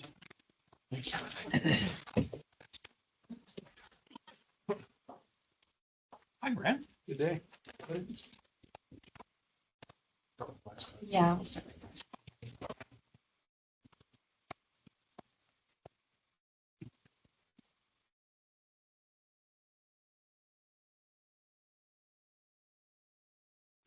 Okay, thank you. The first order of business that I have to present. We had an Oil and Gas Research Council meeting last week, Friday. And I'm excited. We had 4 excellent proposals. Sorry. Can you do the project management Oh, sure. first, and then go into the projects? I'll hold that. Yeah, I got it. Yeah, well, commissioners, good afternoon. So briefly, as far as on the financials, the Oil and Gas Research Fund has a current uncommitted cash balance of over $7.3 million. And that does not include the $3 million that was earmarked last legislative session for the Clean Natural Gas and Flare Mitigation Fund. So you have the 7.3 plus the 3 currently available uncommitted. And these 4 proposals before you would amount to just under 4 million from the fund, from the 7.3 that's available, and then another proposal that looks at the 3 million for the natural gas capture and flare mitigation. So there's sufficient funds available for all these proposals today. And you see the active projects there, 13. Cumulative value of all the projects thus far in the history of the fund. And any questions on this right now? Just one question, perhaps, if we anticipate, and maybe we don't, if we anticipate using up all these funds by the end of the biennium. Well, the next grant round would be after the start of the next biennium. I was just going to ask how you triage that, or how you figure as they become more scarce, get to the end of it, but yeah, you don't see a hiccup in that regard. Not really. Running out of, okay. We're going to hold you personally liable for the money. You're good for it. Grant rounds are going to get smaller, right? We back him, so yeah. Yeah, that's right. Any other questions on this slide? No. Yeah, thank you for that question. So then on the third slide, you see the appropriation, how the money flows from the extraction and gross production taxes. And it's 1% of those streams, and it's capped at $17.5 million for the biennium. And so the buckets, the $17.5 million bucket, it only took 1 year of the 2 years in this biennium to fill. And so I think part of your question to me is after June 30th, it'll start filling again. And it takes, I mean, it's over $1 million a month that flows into that. So as far as for the next grant round, we'll be looking at more uncommitted funds available. And then you see there was the $3 million one-time transfer from SIF to the fund for the IPIPE program, the leak detection program, and that was committed. And then the $3 million of uncommitted gas capture funds that's available for one of the projects that you'll be looking at, one of the proposals looking at today. And there's a proposal out there right now that is looking to do a large one-time fund. This fund, we'll see how that plays out this session. Any other questions before we hand it back over to Brent? Thank you. Yeah, thanks, Jordan. I did the same thing at our council meeting. I stole his thunder second time in a row, so thank you again for that financial update. Excited to present these 4 proposals. The first was submitted by the University of North Dakota Energy Environmental Research Center, entitled Breaking New Ground of Flaring Reduction.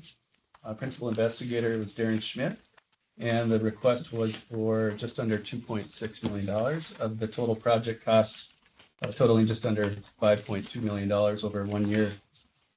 The objective of the project is to deploy 30 gas capture units on well pads in North Dakota to reduce or eliminate gas flaring. The technology is patented, called Polar Bear, and what we're looking at is just the last 5% of the gas that really trying to make this as efficient as possible on these well pads. As Jordan mentioned, the legislation in 2003 authorized through Senate Bill 2089 up to $3 million available. So that's where this proposal came in. The goal is to tackle and present challenges associated with the remaining gas flaring in North Dakota, which will result in a cleaner barrel of oil, economic viability, industry performance, and additional tax revenue. The participants, along with the EERC, was a local manufacturer in Dickinson Stepis Manufacturing, Advanced Flow Solutions, and letters of support from both Hess and Petrohunt, among others. There were 2 technical reviewers, both recommended funding the proposal. Recommended funding the proposal in the entire amounts. There was 1 conflict of interest, and the vote was 5-0, with 1 absent and not voting. I have a question before I make a motion. The 3 million that we identified for gas capture, that would come out of that fund for this? No, it does come out of, yes, it comes out of the Oil and Gas Research Fund. But there's that 3 million that's dedicated for gas capture? That That would be it. That's right. It was authorized to come from the Oil and Gas Research Council Fund, yes. So I was trying to track the math as I'm going through these. Okay, so moved. Second. Discussion. All right, roll call. Commissioner, Yes. Attorney General, Yes. Governor, Yes. Thank you. The second proposal submitted by Cobra Oil and Gas entitled Maximizing Lateral Well Oil Production from Conventional Carbonate Mission Canyon Reservoirs. Principal investigator was Kyle Gardner. The request was for $1 million, with a total project cost of $2 million over 2 years. This proposal, we're now looking at the Mission Canyon, which sits right above the Bakken Formation. And so exciting to talk about something other than the Bakken Formation, a conventional reservoir. Cobra is on their second phase. This is the second phase of their research, applied research project, partnering with the EERC on this project. I do have a couple handouts. I just wanted to share some of Cobra's slides if I could with you.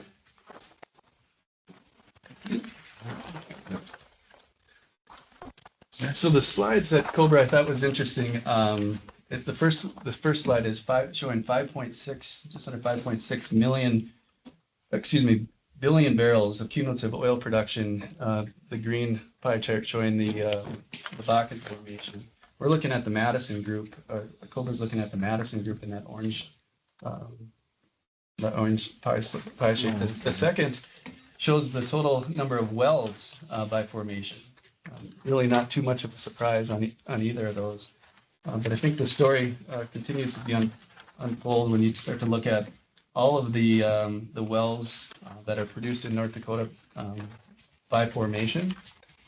So you start to look at that Madison and Bakken in a little bit different light and opportunities what this research and innovative technologies have done and continue to do within the Williston Basin. So with that, the recommendation was to recommend funding in the entire amount of $1 million. There's no conflict of interest, and the vote was 5-0. So one absent, not voting. Second. Commissioner, in general, we were going to take the 3 projects together. Yeah. Okay. I do want to say, this is impressive. Production by well, and that's that high or evenly distributed. That's interesting. Never would have thought of that. This information will be public data shared amongst operators.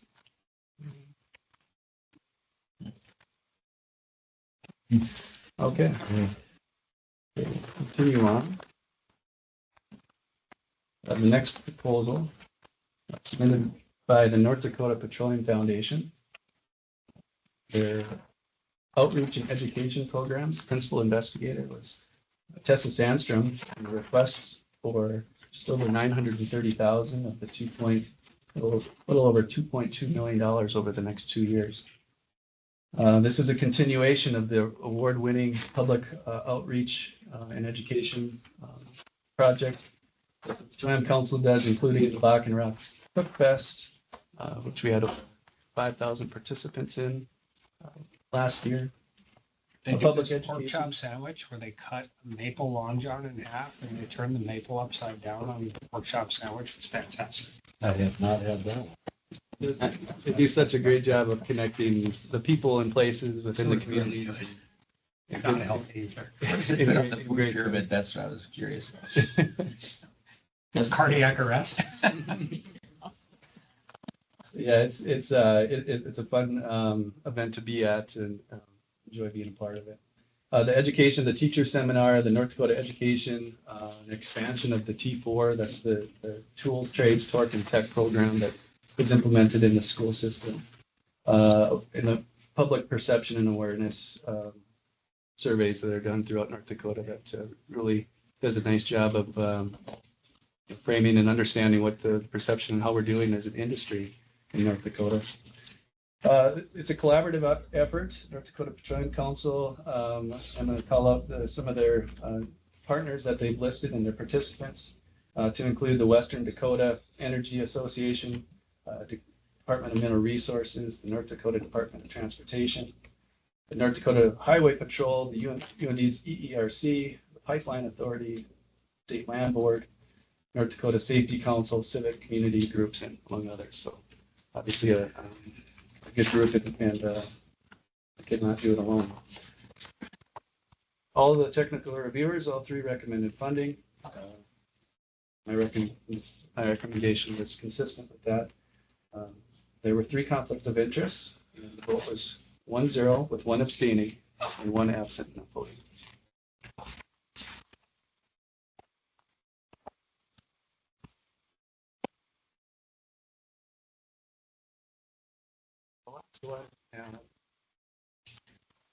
Again, it's submitted by the University of North Dakota's EERC. Jim Sorensen was the principal investigator of the project entitled Injection Testing with Propane to Inform Future Bakken CO2 EOR Pilots. The request was for 1.8 of the total $4 million project cost over 1 year. EERC is working with Cord Energy, and I did grab one more slide that they had I thought was interesting and puts it into perspective of the size of the prize here. The green box shows where we're at in today's production. Each one of those oil dots represents 6 billion barrels of oil. And each one is a billion? 1 billion. So, yeah, okay. So based on the USGS report in 2021, that shows the entire piece of the pie that we're trying to extend. That shows about 9 billion barrels of oil. That's based on the medium OOIP, that's the original oil in place estimate reported in literature, and this is the EERC's within their presentation.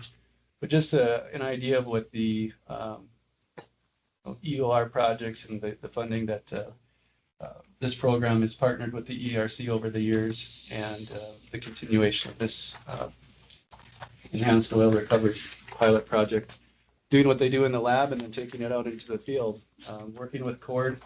Cord committed to a $2.2 million funding match with the Department of Energy, $1 million from the Department of Energy.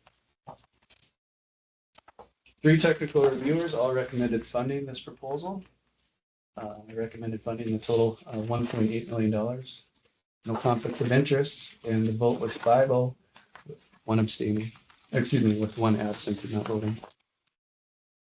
We have a clear question for you, Brent. Because it happened quite a while ago.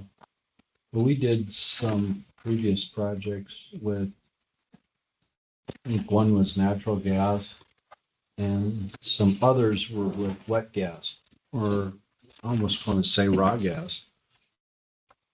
But there was nothing done at that time with propane that you're aware of?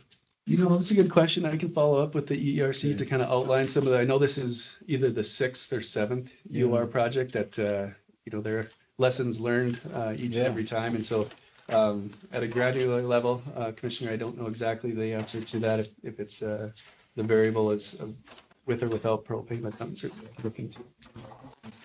That'd be great. I know it doesn't condense as far as a CO2 molecule does, but there were still some real benefits out of it. But, with that, I'll move all 3.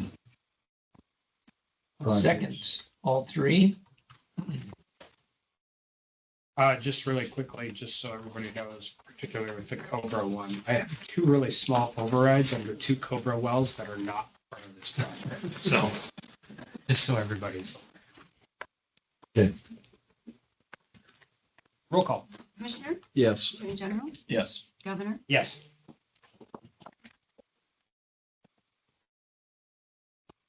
That's all I have. I don't have anything unless the rest of the team has anything to report on the legislative side. Just that big one-time funding ask that's coming and see how they use up this fund.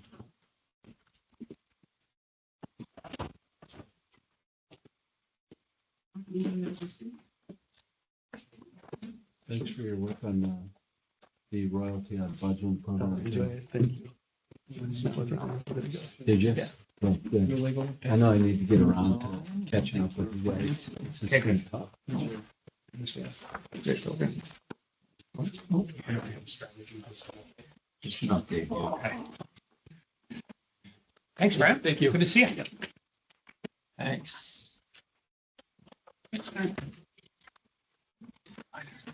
You should take a sucker. You got us ahead of schedule. I know. We're half an hour ahead of schedule. Now that, until Phil gets done. I'll try, Many words, I call him all the time. try to keep things fairly brief. I've listed a lot of litigation. I won't plan on going into detail on all of them, but these are some of the major cases that are likely to have the most impact on mineral development in the state. So I'll run through some of the highlights, and if the commission has any questions, any particular ones, I'm happy to discuss in more detail. So the first two ones listed, Northwest Landowners and then the Summit Carbon Storage Appeal. Northwest Landowners is the scattershot challenge that was brought last year, challenging the commission's authority in a variety of ways, but the main challenge is to the commission's ability to amalgamate pore space. The district court dismissed it on statute of limitations and procedural grounds. It's on appeal to the state Supreme Court, and they'll be filing their opening brief next week. We'll be addressing that when it comes in. Summit Carbon involves some of the same constitutional challenges that they're challenging in the first Northwest Landowners one. On the federal rule challenges, the mercury and toxics rule and the carbon rule, those are the two coal power plant potential killers. In both of them, we're still before the DC Circuit. Briefings completed in both. MATS, that's where North Dakota is leading 23 other states. Scheduled for argument for the DC Circuit in March, unless the new administration changes its position. And then the carbon rule has already had its oral argument, and we're either waiting for a decision or waiting for the new administration to try to put the brakes on it. A new development is the EPA methane tax rule. Us in Texas, just a couple weeks ago, filed a 23-state challenge against that rule. So that's still in its initial phases. In terms of other ones to highlight on here, going near the bottom, unless the commission has any questions on any particular ones, the BLM Resource Management Plan. The prior administration finalized that in the last week before there was a transition. It's on January 15th. The state has been very vocal that it disagrees with that resource management plan for a variety of reasons. One being that it effectively prohibits all future coal development of federally owned coal in the state. So we are preparing litigation against that one unless the new administration changes course.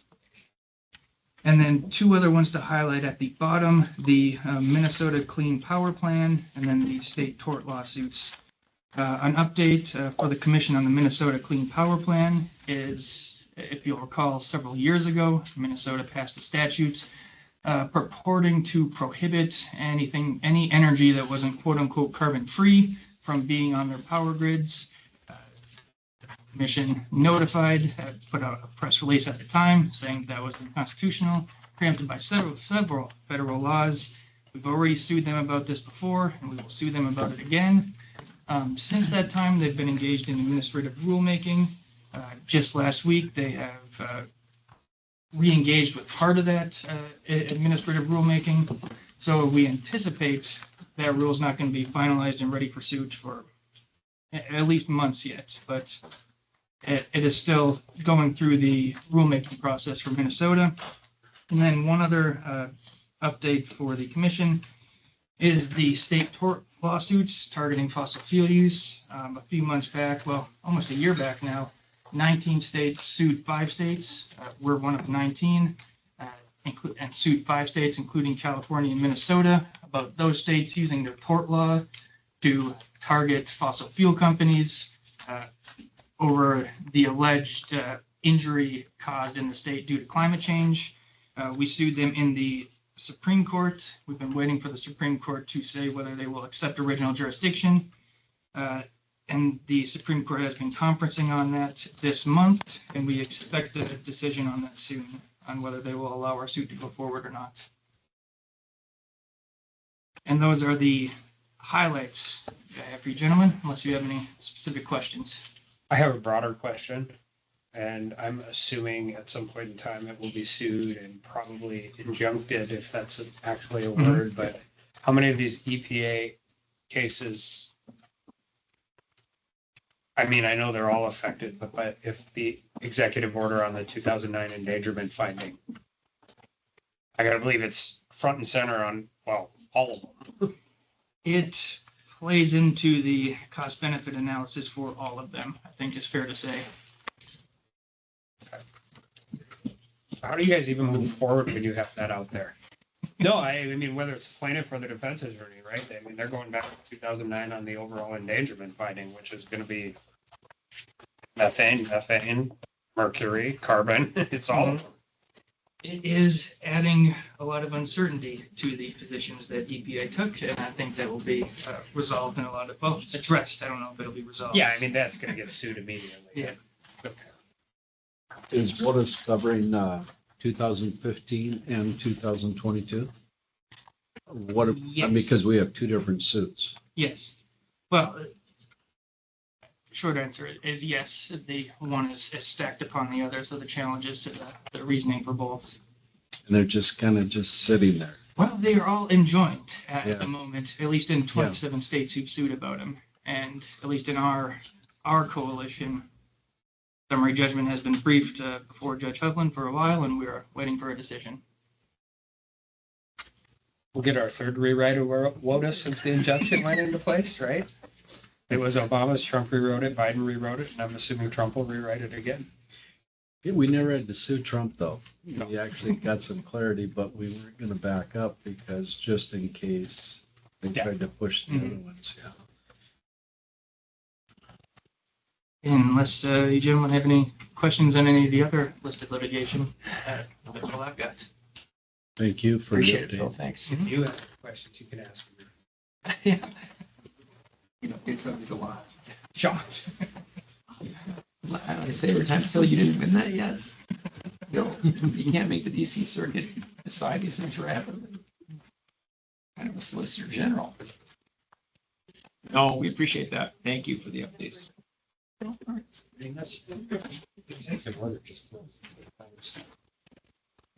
Yeah. Which I'm fine with. I know, speaking. You did 6 months on these books, all of this. Oh, sure. We've seen EPA start to ask for cases to be held in advance, but it's trickling down. It hasn't happened wholesale. I do have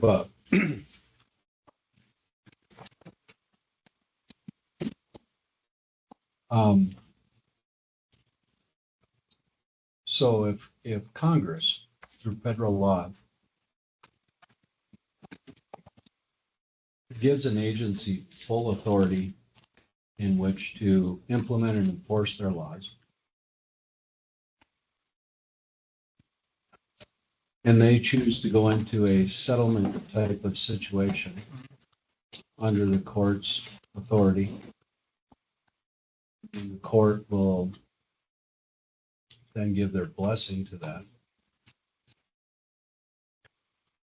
is that even legal? Can we challenge it? And I bring this up.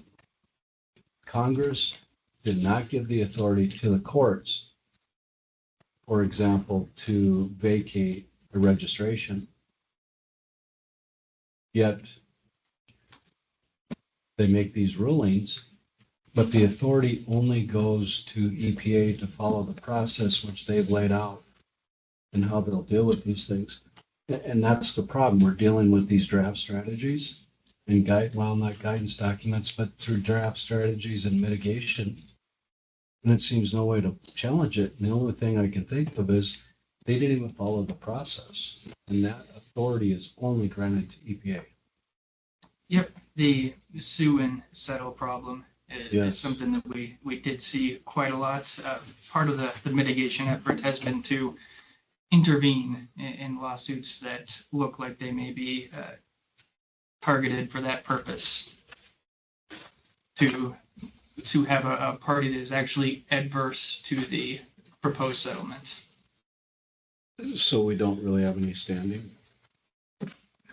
Bless you. To sue about settlements which have already occurred. Yeah.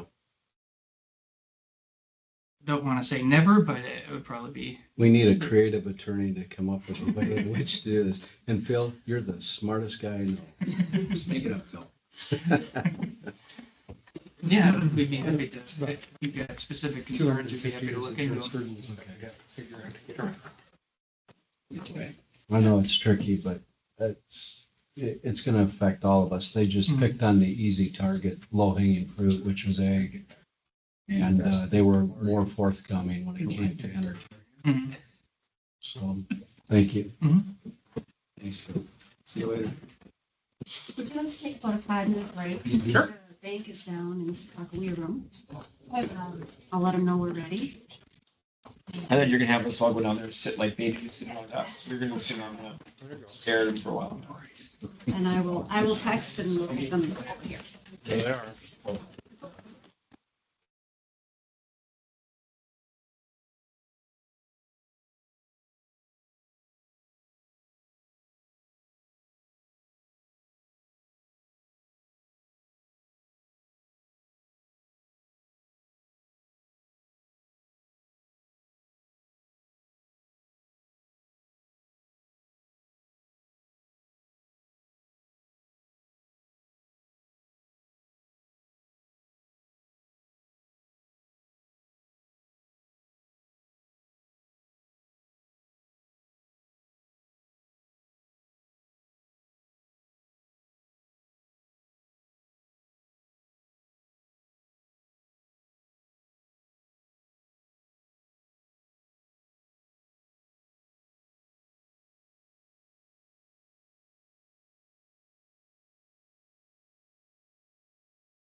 Hi, Don. Hello.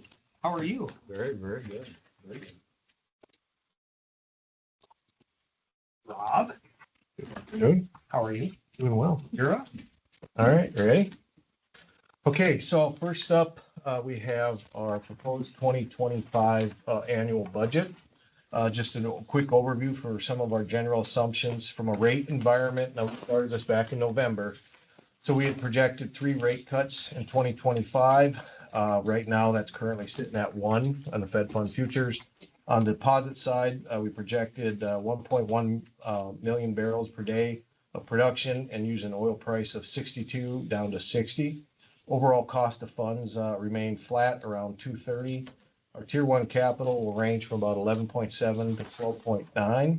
And then our estimated return on average assets at 201 for 2025 compared to 188 for 2024. We turn to page 3 of the memo. Just a few highlights starting on the balance sheet. For 2025, we estimate total assets to be in the range of about 10.8 billion. This is pretty much flat from 2024.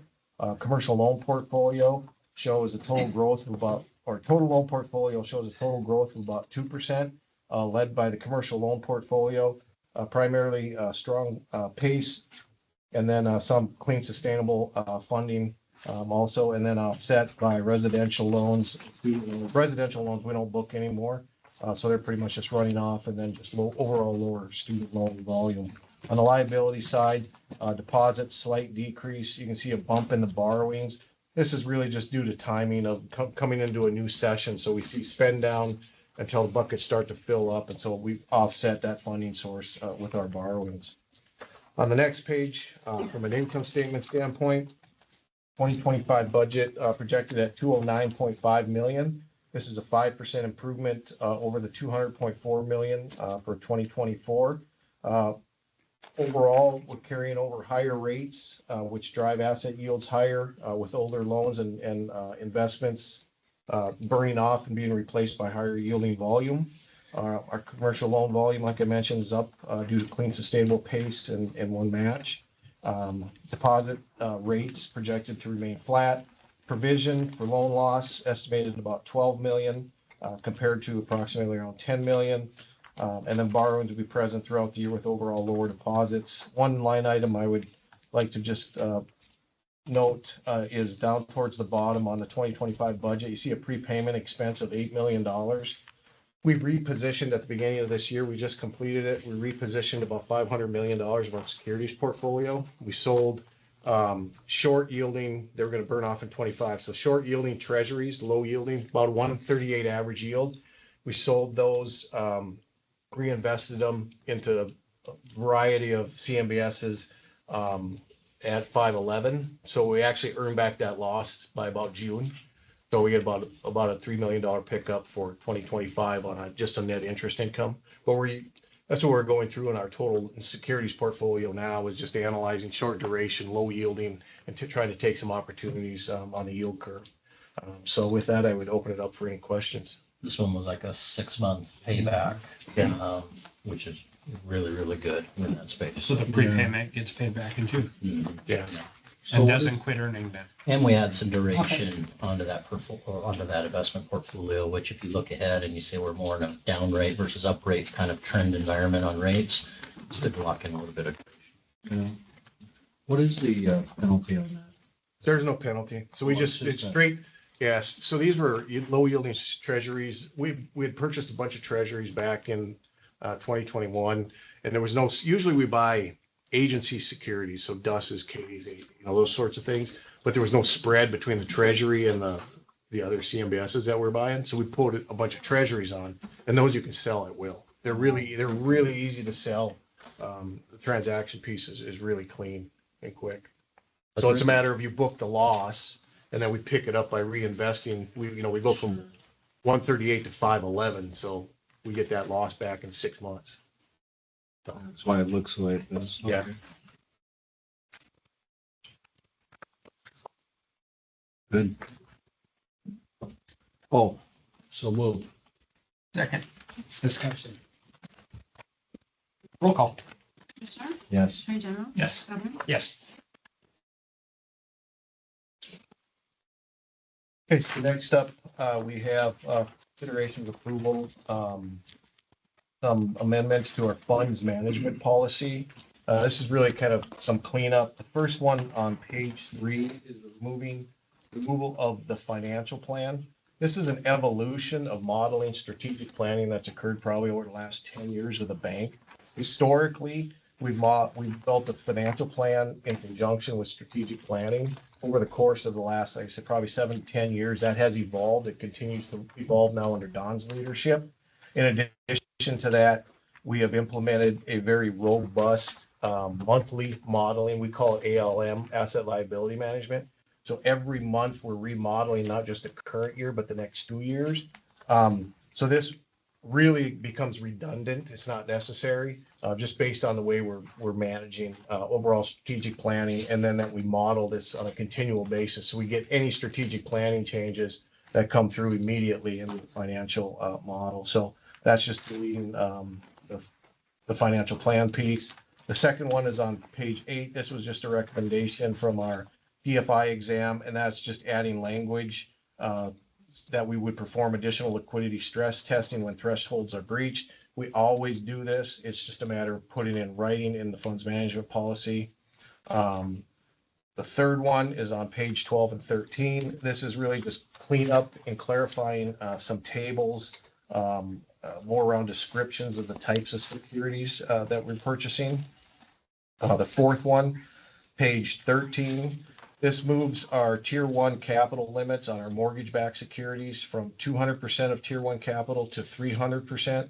We're moving it up to 300% as historically speaking, the bank was purchasing mortgages on the loan side of things. So we didn't want to double up on the exposure. Now that we're out of the the mortgage side, for the most part on the loan side, it allows us more flexibility to add mortgage-backed securities in our securities portfolio. We're not even near 200%. I have no plans of getting there, but just realigning it so that if we do bump and things do change, you can always pick up a little bit more yield in that security type. The fourth one is just cleaning up some dealer security clarification on a merger that took place between Vining Sparks and Stifel. And then the last one is just changing the title of our investment coordinator to ALM and treasury manager. So with the first one, the modeling already exists. And Yeah. I'm assuming. Yeah, it's a very much more robust versus, historically speaking, it was more manual and labor intensive and done annually, and now it's done regularly.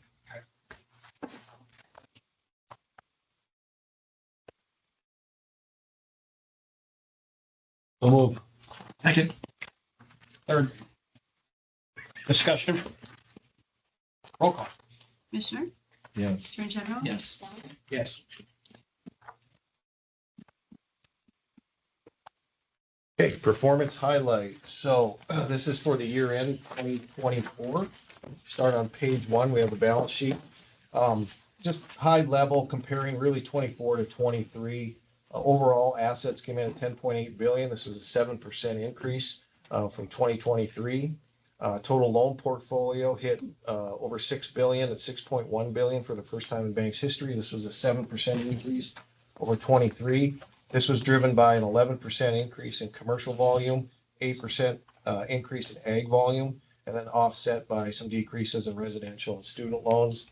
And the liability side, for the most part, as it relates to deposits, was flat, and equity increased from $1.5 billion to about a $1.2 billion, which is a 20% increase. But we will be paying our $140 million general fund dividend here at the end of this biennium. Turning to page 2, for the year 2024, we came in at $200.4 million in earnings. This is a 4% increase over 2023. Interest income was up 23% at $450 million. However, it was offset by a 53% increase in interest expense, leaving us with a net realization of an improvement of 5% in net interest income. And then you can see non-interest expense was up 9% at $37.6 million. Primarily, salaries and benefits was up 11%. This was really the case of getting a full year from the last legislative session where we got an equity, we got a 6, and then we got a 4. So it did a lot to move salary compa ratios, but that is reflected in the total salary. Page 3, just touch leverage ratio just briefly. This is a measurement of our financial strength. We calculate it by dividing our Tier 1 capital by average assets. We improved by 58 basis points over 2023 at 11.91. On page 4, you can see our net loans to earning assets, which is a measurement used to analyze liquidity. This one dropped about 32 basis points down to 57.94 compared to 58.26 over 23. And then I'd like to point out on page 5, this is the new page we just added this quarter. So the top bar, you can see this is our securities portfolio. I know Don has mentioned and talked about it quite a bit. First and foremost, this is used for liquidity, right? So we deploy any excess cash we have into our securities portfolio. This shows the runoff of our cash flow projections. 25 is not current with the repositioning. So, if you pull 500 million off close to the 800 million, we have 300 million yet running off in 25. You can see in 26, we have $1 billion of securities running off that will allow us to either meet the needs of the state, meet the needs of loan growth, or reinvest further out into the ladder. We run a 5-year ladder overall. And then the bottom table, here you can look at the trending as it relates to our yields. So you can see our commercial portfolio all the way down to our securities portfolio and how our yields have trended. You can see our deposit costs. You can see our deposit costs are up 83 basis points over 2023. Same with cost of funding, and then all the way down to return on assets.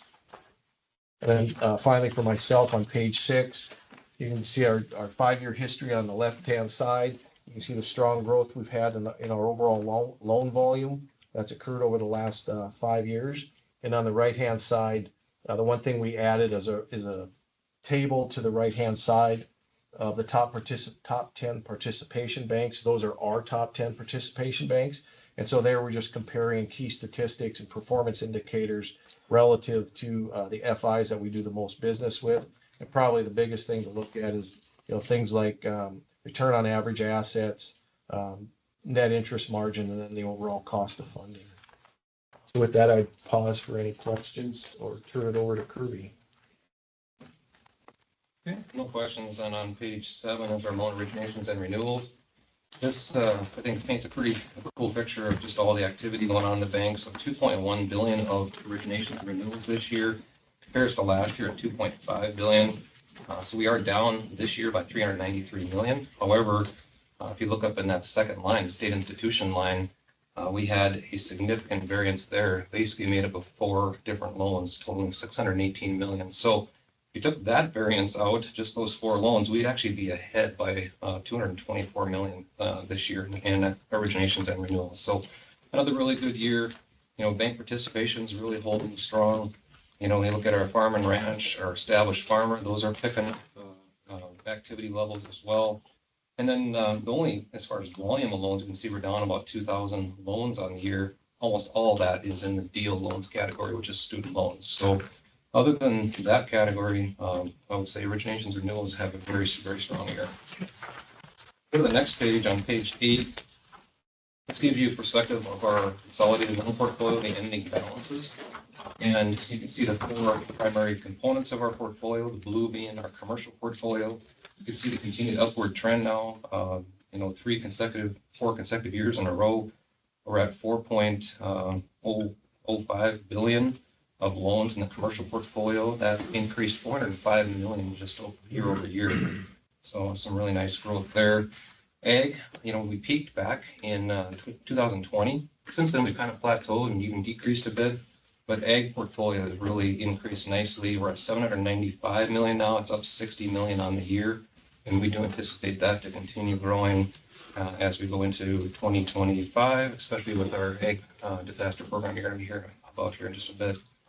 The orange bar there is our student loan portfolio. You can see just over $1 billion there. That's down 52 million on the year. And then the red is our residential portfolio. And that continues to pay down because we no longer do originations. So it's just amortizing down. and we're at 287 million, and that is down about 29 million on the year.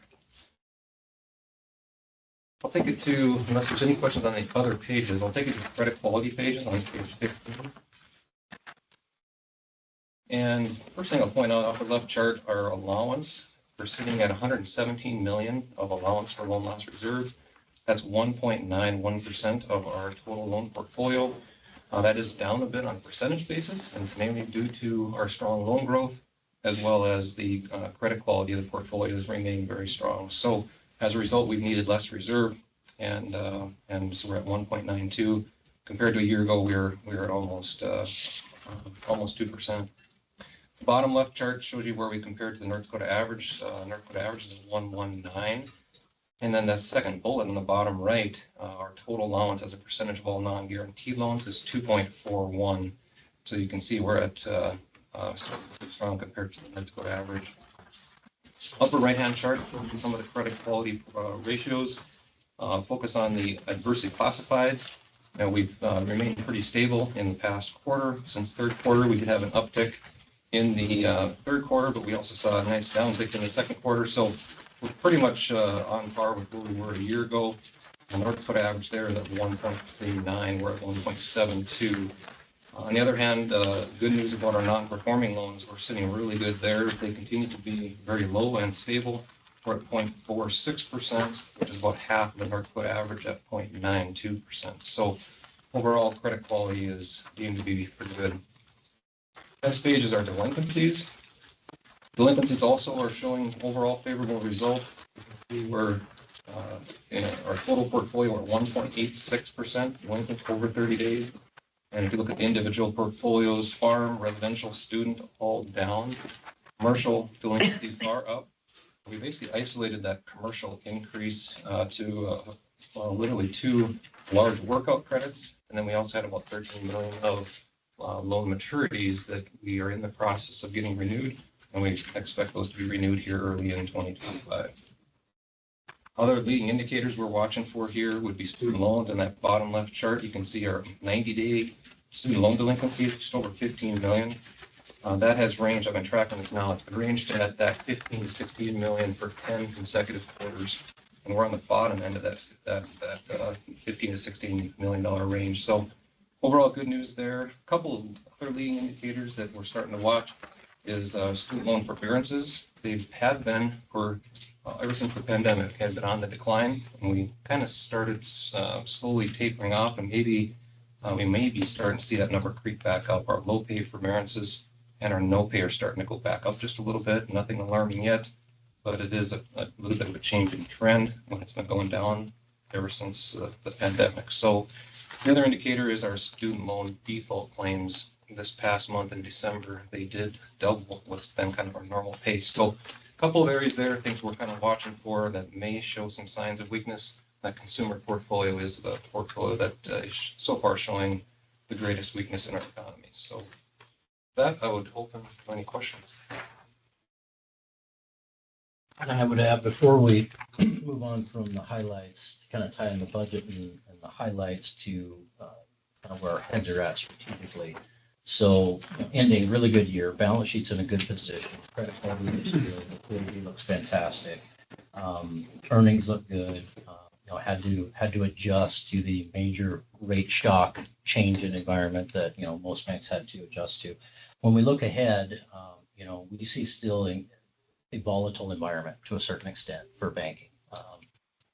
Look, the past 4 years, we've had the shutdowns, the PPP, the Great Resignation, the rate shock environment, kind of going on and on and on. And it's affecting the banking industry, which by extension affects us, especially the inverted rate curve and how long it's been inverted, right? Makes a difficult environment for banks to earn at. But when we look ahead, we see that volatility. And so and you can see in our budget, we're projecting less strong loan growth, more nominal loan growth. We're looking at deposits, staying even or shrinking a little bit. We're doing what we can for yield enhancement mechanisms, doing what we can to hold costs steady. But it's not a high growth budget, which I think is appropriate, is what I'm saying, given what we see looking ahead. So.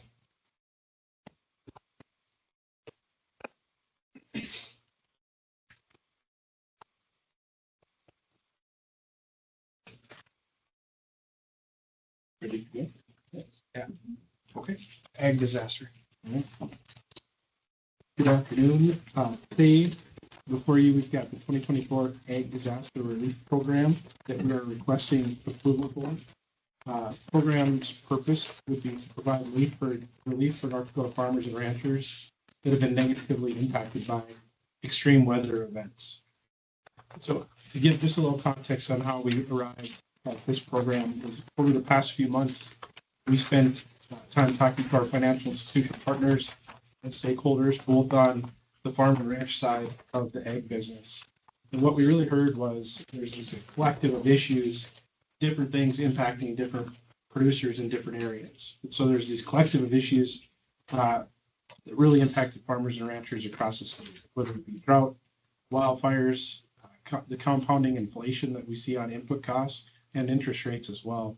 And we've also seen some volatility and pressure on commodity prices. But so with that context in mind, we came up with and dusted off some prior programs of things that worked well and put these together in order to provide some relief and assistance to our producers out there, as well as the financial institutions working with them. So how will, what we're requesting is, in terms of eligibility, you have the 2023 and or 2024 operating shortfall, or having an existing 2019 loan balance from our ag disaster program that we had there. So we have some carryover that we can allow for entering into this program as well. And then the last piece of eligibility would be to have an operating line approved for 2025. We want to ensure that you're going to be able to move forward, be in business. Generally, these are viewed as, we work with our financial institutions, are viewed as survivors in the industry that are working through and helping provide for some of the working capital shortfalls they've experienced. We'll limit the loan amount with the combined operating shortfalls that had occurred in 23 and or 24, as well as provide for some operating cycle debt payments and the decline in working capital from 2023 to 2024. Overall, that's how we'll determine the loan amount, by adding in any 2019 ag disaster program balances too, as we said. And as we think about the requirements for participation, we've got B&D at not less than 50%, no more than 75. We want to ensure by taking at least half that we're passing on the below market rate as it sits today onto the producers at the finance or at that are working with their financial institutions. So that translates into, we landed at a 5.25% fixed rate for up to 5 years. We do allow for the lead financial institution to add a 25 basis point service fee for originating the loan on top of that. So it'd be up to $550 net to the borrower, and then $525 net to B&D. And then we'll allow for the lead lender to either have a blended rate with the rate that they charge. We're capping that at the 5-year fee to be +3. Oftentimes we see them just match the rate and not change it, but there's other times where they do. So we'll either look at a blended rate note or else have the option to do more than one note as well. And then I guess lastly, I would just, before opening up to any questions, is we're looking at providing for opportunities against chattel as collateral or real estate as collateral. We'll allow for up to 10 years on chattel with 5-year balloon and fixing the rate during that period of time. And the unique piece to this program is that as we think about some of the issues that we're hearing into 2025, where it's really hard for us to create a program of something that might occur. So thinking about, as we see cash flows coming in and farm balance sheets and seeing some of the working capital positions, we're thinking there's going to be some impact, some strain on the 2025 working capital position. We're allowing for this first annual payment to be interest only with this program too on this loan. So to provide some reprieve as we think about 2025, and then we'll deal with 2025 as we see what happens there. And then the real estate piece, 25-year AM with 5-year balloon, those are consistent and commensurate with previous disaster programs that we've done. Financial institutions get it, works well, it's worked well with the producers in the past also. Let me just add, we had quite the internal debate about, should we stand up a program here? Prior disasters, you could really point to kind of one thing, a record 50-year drought, kind of being the most recent example. This one's a little different because there's multiple factors affecting the ag industry. They're kind of all compounding, right? What we liked about it was, it's not recreating a wheel, something that has proven to work before. proven to put into the program those operations that truly kind of need it, being filtered through the banking system, and not putting in those that otherwise probably should not be in there, or otherwise the free market should probably handle their ultimate, results. And so we're not recreating a wheel, and we took a real balanced approach. We don't want to refi in a bunch of existing debt like we did in prior droughts, because that was, probably more severe in terms of one factor. So this is kind of a balanced program that we're not recreating the wheel. And we think, and we spread it across the state, because there are some parts of the state that are going to do just fine, but there are other parts that are not. It's not just, there's lots of multiple factors. So that's where we tried to craft this to kind of handle all those factors. Well, I applaud you guys because you're spot on. It's not just one area and one region. Everybody's suffering some pain in different areas for different reasons. It's a little bit different when we did the Rebuilders program. It was pretty specific towards those animal ag producers, those livestock producers, and their ability to recover in 3 to 5 years, whatever that meant. Is there a portion of this, or can this be used sort of in that manner that will give them the chance to buy back later? Because some of our Western producers, for various reasons, had to get rid of a lot of the herd, maybe because of smoke inhalation and problems with, problems that may creep up a year or two down the road with rebreeding and just overall issues where they're going to have to clean out and just start over. Is that going to be a component to this, or can it work in that manner? It would indirectly capture that, because it's open up to livestock producers as well, not just limited to crop. And they can take that decrease in working capital or that loss and put it out against, a longer term, better interest rate. So it indirectly captures it, doesn't specifically capture it, but it indirectly captures it from my standpoint. So yeah, I agree completely. I think too, from what we heard from our stakeholders and producers out there on this topic as well, is that, as I mentioned, on 2025 operation being short, hard to anticipate something that's going to happen. What we're hearing too is that there is this uncertain time frame of whether the herds will be impacted or affected, or they'll have to sell. And if that would be the case, where you see the mass impact from those, then that's something we'd go back to the drawing board and look to specifically address if and or when there is that need. And from what we heard there, what we would do here is, from the operating costs of only for interest only, we would take some of the bite out of the rate for some of that carry on the ones that are going to keep that. There would be some added value there. And we'll watch this, see what this does capture in terms of that. And then we're also watching, I spoke to Scott Cleveland out there. He knows a lot of those ranchers. He said, Don, you're really not going to know that fire on cattle until like the spring. Yeah. So we're going to kind of watch. If it captures in here, we'll probably stay good. If it doesn't, like Craig said, we'll look at maybe a more specific program just for that area or something. Okay. So I think our existing rebuilders Yeah. just gap fill that perfectly. Okay. Thank you. You're the expert. I'll move it. Second. Discussion. Roll call. Commissioner, Yes. Attorney General, Yes. Governor. Yes. Good job, guys.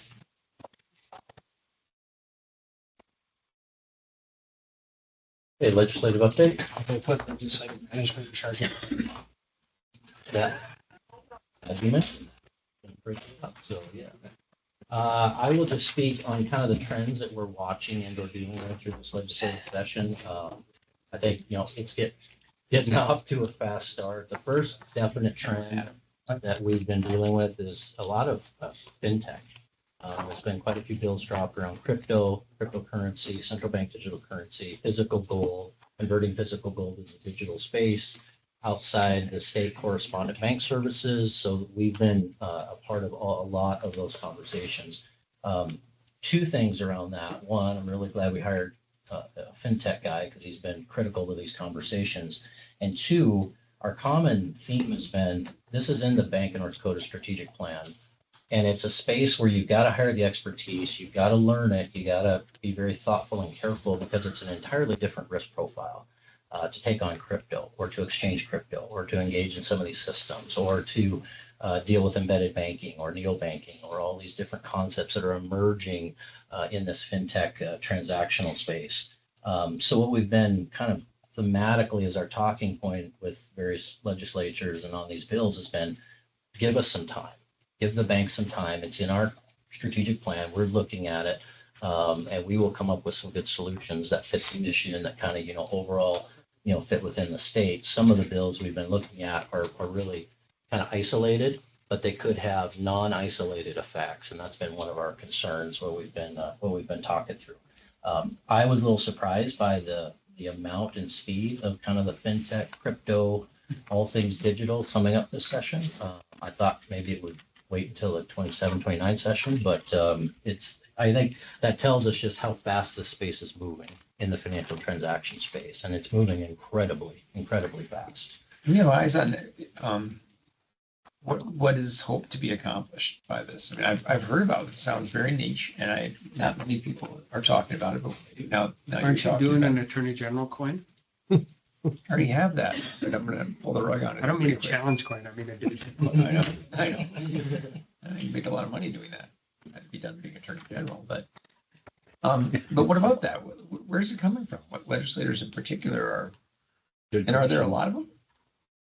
There's more than I would expect. I've had more conversations than I would expect with a broader range of legislators on topics ranging from, and I think one of the common themes as I see is, this is just in a niche kind of standalone. And I think what we're bringing to it is no, that correlates. There are integrals out from, so if it's just investing in crypto, there are effects to the transaction systems that hold that. And what's the risk profile and the regulations in the federal versus state. It doesn't exist in a niche. It needs to be looked at as the whole, because a lot of these systems are evolving to integrate cryptocurrency, fiat currency, carbon exchange currency. There's one system being evolved to hold all that as just an example.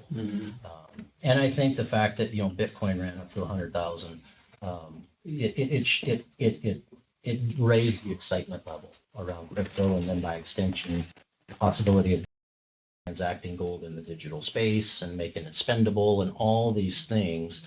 And it's also affecting the banking industry in a pretty big way. So there's also some feedback feeders coming either through us or through the various legislators on, this is starting to change the space, and we need to start dealing with it. So, And we're appealing because we're not FDIC.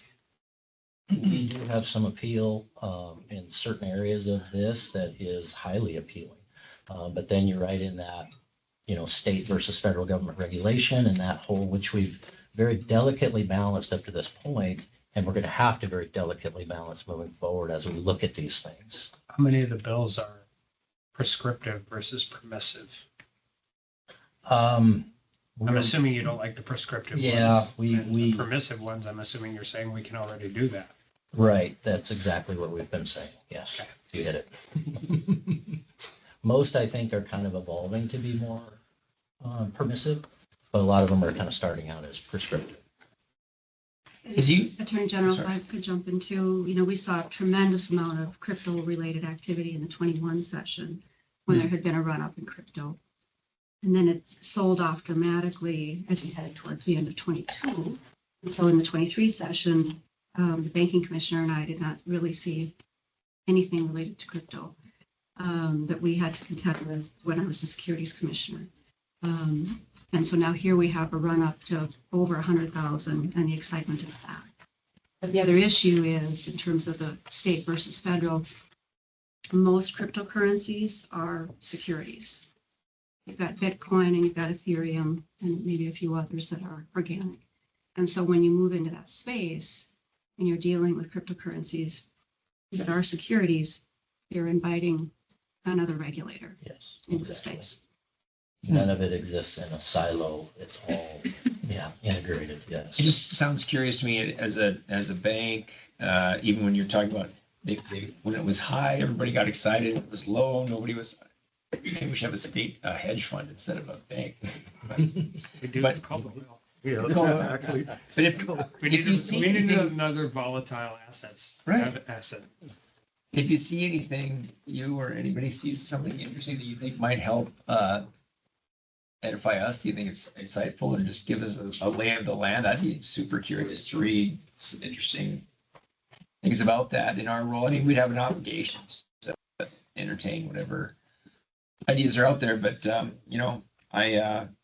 my experience with that is my son and I were looking at it when it was $20,000. We thought and he found out that you could go buy just a little sliver of one, and we were all kind of excited. We thought, wait till it goes below $20,000. He routinely sends me a screenshot. Dad, good job. I'm like, yeah, it's 103, 102. But we didn't buy it. We didn't buy it. But we all need to know more about it, though. Absolutely. Yeah. Two things around that. One, and I should introduce him. Rick Geloff, our new executive vice president over at FinTech. Welcome. He is his first order of business. He's writing a FinTech white paper that rolls in strategically how we're looking at it, what our kind of plan is, but also a lot of description around what the space really is, what it means, how it umbrellas, how it's not siloed. So that'll be coming. That'll be good. Yeah. And the second is, it's true that the value of Bitcoin kind of drives the excitement around it, but that does not take away from the fact that no matter where that excitement is, Bitcoin could go to zero tomorrow. It's not stopping the progression of the financial transactions in the digital space evolving. And then we haven't even overlaid AI on top of that. So we've got to get ahead of that and start learning that space and figuring out the right set of strategies in it, which is where I think the Bank of North Dakota comes in. Well, and Lisa brought Jan on to do that over Yep. at Financial Services. Obviously, DC has moved pretty fast on some of this space. ARP is testifying against crypto fraud in the North Dakota legislature, so this stuff is all here. Yeah, it is. And it isn't going anywhere. The other trend legislatively is revolving loan funds. Right now, it's kind of in a space of everybody gets a revolving loan fund. So we're working through that, trying to pair up, the wishes of the legislative body and trying to say, well, it could already fit maybe in the infrastructure revolving loan funds. We're just working through that, but that's definitely a trend. Carbon at all is definitely a trend as well, that we've been a part of those conversations. Since I think we led the student study in coming out of the prior session, and also the CO2 EOR study. Now there's been a lot of talk about kind of what comes next, right? Not just around EOR, but a lot of other things around carbon. There's a few bills dropped, and we've been a part of that conversation, just trying to move that forward. Of course, energy pipeline, property tax, and agriculture has also been trends that we've been involved with. The capital plan, we have noticed that, our intent was one, to bring business practice to that and to proactive conversation that can be used. That seems to be working very, very well. Good feedback, not just from legislative groups, but from legislators, that has really been used to be part of that collective conversation. So that's good. The cash management bill that is there, we work closely with legislators on amending the language to something that the Bank of North Dakota could honestly say, hey, we can authentically say we're in support of this. We can move forward to, and be part of the solution around this. However, and I have raised this concern with the sponsors of the bill, and I think I want to raise it with the Industrial Commission. I could see the potential of the new established board, as it's written in the bill, directing us to do something that could be at odds with the Industrial Commission, our legal board. And I could find myself in a situation to see with the Bank of North Dakota going, who do I follow? So I've raised that concern with them. I'm raising that concern with you guys. I think it's an important strategic concern to get on the table and talk about as we consider the cash management board. So nothing to do on that other than just, I feel like I want to raise that concern. Well, if they're gonna act in any, I'm sorry. You go. If they're gonna act in any authoritative manner, it's gonna have to be with a recommendation, because we're the three that are liable. And everything else, I don't want to say it this way to just mean disregard what they want to do, but it's just noise. Otherwise, that's my thought. I know we, at the end of the day, we take the heat. So Does the bill as written, and I haven't seen the newest version, I know there's talk, I don't know if there is a newest version, is it advisory or is it compulsory? Can they take action in the interim? The recent most version removed advisory. It's a board, changed the composition of it with 4 legislators, and then pared down some of the other members on it. And so it leaned that way. I'm not sure We'll if the take a look amendments at have it. dropped, so, no. I'm less concerned about I'm not unconcerned about the makeup.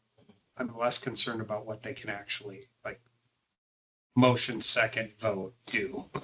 Because that's where we end up. Right. Okay, that's my legislative update. Good. Thanks.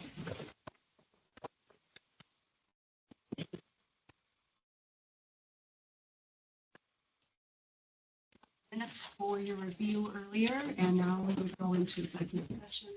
The Attorney General wants to. We have the screen sheet. Yeah, I know what I kind of read these unfortunately. We like to stir the place up. He does too. As opposed to your normal stoic stuff. Yeah. My normal story self. When I move that under the authority of North Dakota Century Code Section 6-09-35 and 44-04-19.2, that the industrial commissioner enter into an executive session for the purpose of Bank of North Dakota confidential business. Second. Roll call.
Now more people about it. It's a different. The executive session has ended at 4:08 PM and the commission is reconvened in open session. During the Bank of North Dakota executive session, the commission discussed those items listed on the agenda under Bank of North Dakota confidential business and made the following motions. There was a motion and a second to approve 2 bank loans. We would take the roll call. Commissioner, Yes. Attorney General, Yes. Governor, Yes. There was a motion and a second related to loan charge-offs and recoveries for fiscal year 2024. Roll call. Commissioner, Yes. Attorney General, Yes. Governor, Yes. There was a motion and a second related to the determination of uncollectible loans. Commissioner, Yes. Attorney General, Yes. Governor, Yes.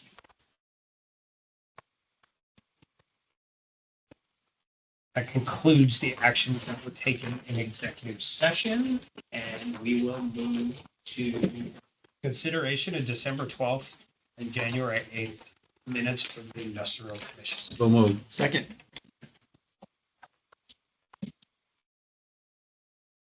All those in favor? Do we need to do this by roll? You want roll? Can I vote on the one if I wasn't there?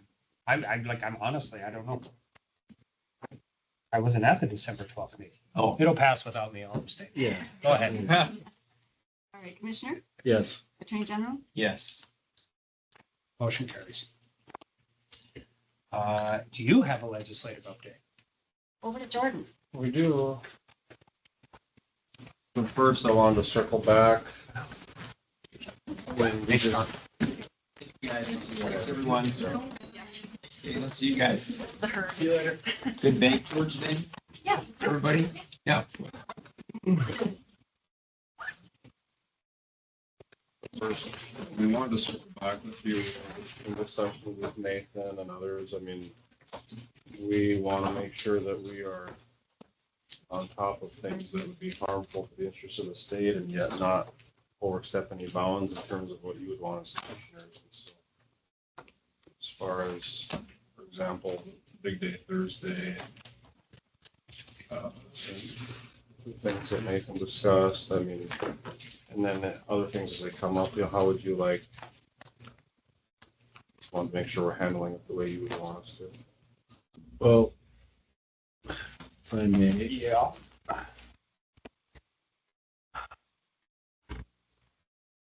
When there are some things coming up and we probably, you can't sense the direction we go,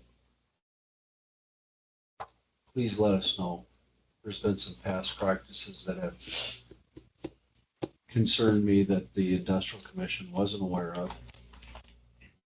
I don't know if I go as far as saying that deals were being cut, but yes, deals were being cut in previous legislative sessions, and we weren't aware. And I just want to make sure that the governor, the attorney general, and myself have the ability to weigh in on some things if we have to. Because ultimately we're responsible. Probably most of the stuff, it's probably no big deal. They're going to fight it out. We've kind of given direction where we stand. We're there testifying. You guys are there testifying on our behalf. And if we need to work it behind the scenes, we'll work it behind the scenes. But I just get concerned that there's no private meetings or meetings with legislators that are determining an outcome and a direction that we haven't talked about. That's overall, I'll tell you, that's my biggest concern. Yeah, and I think two things. I think the general version of this, it's a policy decision. We disagree with the policy, but it's not like, hey, if you do this, we're going to have to violate federal law. Like, those are the kind of things we need to know right away. But also, each one of us can go testify in our own individual capacity. But I mean, if it's going to affect our litigation strategy on any of these cases, I'm assuming Drew and his team will already know about it. But two, we can't sit down and talk about it without calling a meeting. That doesn't mean we don't want to be informed. I mean, I will very likely go in and be like, participate in that. But yeah, I mean, I can't agree with that more, but I think the difference is bad policy isn't necessarily like requirement of immediate action. We may want to take it as a group. I mean, because we think it's bad policy, but like there are things they could do that affect either the bank or litigation or egg leaf, like those things. And then I think the easiest way is for you to make sure each of our staffs know individually. And even if we don't have a meeting scheduled, that doesn't mean I can't go testify individually or send somebody down and say, hey, this is a problem. And this is why. So that's kind of how I view it. I view two different buckets. One that we don't particularly necessarily like a policy issue, and one that's like a real structural problem to how we do business. I mean, in my budget address, I told them we took action. We signed the meeting or we signed the letter the last time, and I delivered that message not on behalf of the bank, but on behalf of the governor, that we should maybe look at how we use dividends and match them closer to things that more closely align with the bank. So we have the ability to do that stuff. No, I appreciate that. So then the follow-up question that I have, just seeking clarification on my end, is so how does it work in terms of serial meetings? I mean, violating open meetings laws if you have a serial meeting, I mean, talking with each one of you individually about the same thing. I mean, how does that work? You have to be careful about it. I mean, I've lived here 3 years. I've written at least one, maybe two opinions on that involving state's attorneys and others that do it. It doesn't foreclose you from having meetings with each of the three of us, but there is some guidance on that. Let me see if I've got some written stuff that I can give to you that is clear about that. But certainly you're not giving any feedback about, well, the governor's reaction was like yours, Drew, or you know, the ag commissioner didn't see it that way. You know, like you're not imparting information to us. And Karen has been really expert in this. I've never once felt like I had a meeting with her that I felt had any insight whatsoever of the other commissioners, not once. And so that's the key. That's really the key thing. All right, appreciate that. But if I find something, let me, the last opinion I did on it was so blatant, and I mean, it was just, it was an obvious attempt to do that, and it was a good friend of mine. Yeah, and I mean, I think some discretion on, like on your part too, right? Like if it's litigation, just go see Drew. Yeah, not everything probably requires 3 meetings. Yeah, there's not uniquely, I mean, if it's, I mean, and then for us, just ask us if we're tracking it. Sometimes that's enough. I mean, we're paying attention, we're trying to pay attention to everything, but I don't want to game the open meetings law. Like, right. Hey, I'm going to meet with. That'd be bad form if I had to write. How fast does it take us? Yeah. When you have. And then the ag commissioner, we're going to focus on you. That's fine. But session moves fast. And, yeah. I mean, yeah. But I think, I mean, and I think wrong-headed policy is one thing, or policy that you might think the three of us disagree with is one thing. Things that put us in like a push and pull between violating federal law or state law or prescriptive separation of powers issues with the bank, I think, or the bank or the industrial commission, we'd want to know. And I don't think that's a unique conversation, but we're also following it too. Or the state mill and elevator, because we have those two entities that do operate in a different realm. Mm-hmm. I would say in all the years, I've always appreciated the fact that information has been shared, but I think to the point, it's never been about, well, your colleagues told us whether. And I'm not never going to ask you that. I'm not going to know what did Drew say or what did Doug say. It's not. It's always been about wanting to make you aware of this issue, or did you see this? And it's an opportunity to say, oh, wait a minute, when did that come up? Or who introduced that? And that's, at least I believe that's perfectly legit, because it's not about us taking a vote or making a decision on behalf of the board, so for the commission. We're not interested in violating the spirit of the law either. No, right. And we know that you would never, none of you would ever do that. Like, here, let me try to finesse this so that, you know, Drew and Doug know exactly what the governor's thinking or something along those lines. Like I said, I never had a moment where I felt like I was trying to be informed about something that wasn't supposed to know about. And I think that that's the clear, bright line. You can always have that interaction with each individual member, and it just has to be that.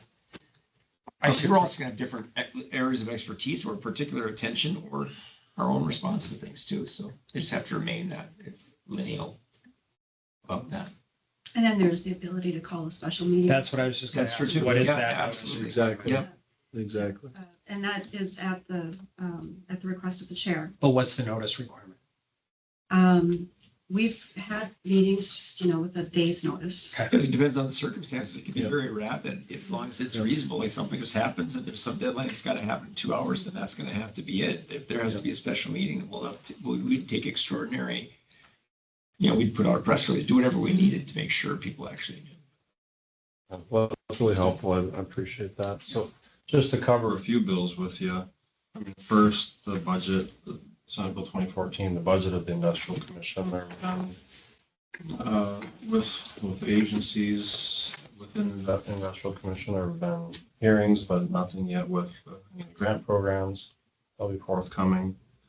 As far as the grant programs go, the Senate Bill 2188 is on the Clean Sustainable Energy Authority. It seeks to add another 30 million for grants and 100 million for loans, and to add the director of the Department of Water Resources to the non-voting advisory board or technical advisory board.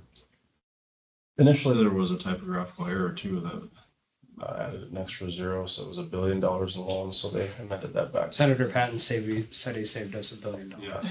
Yeah, he was bragging about the 900 million that he. Yep.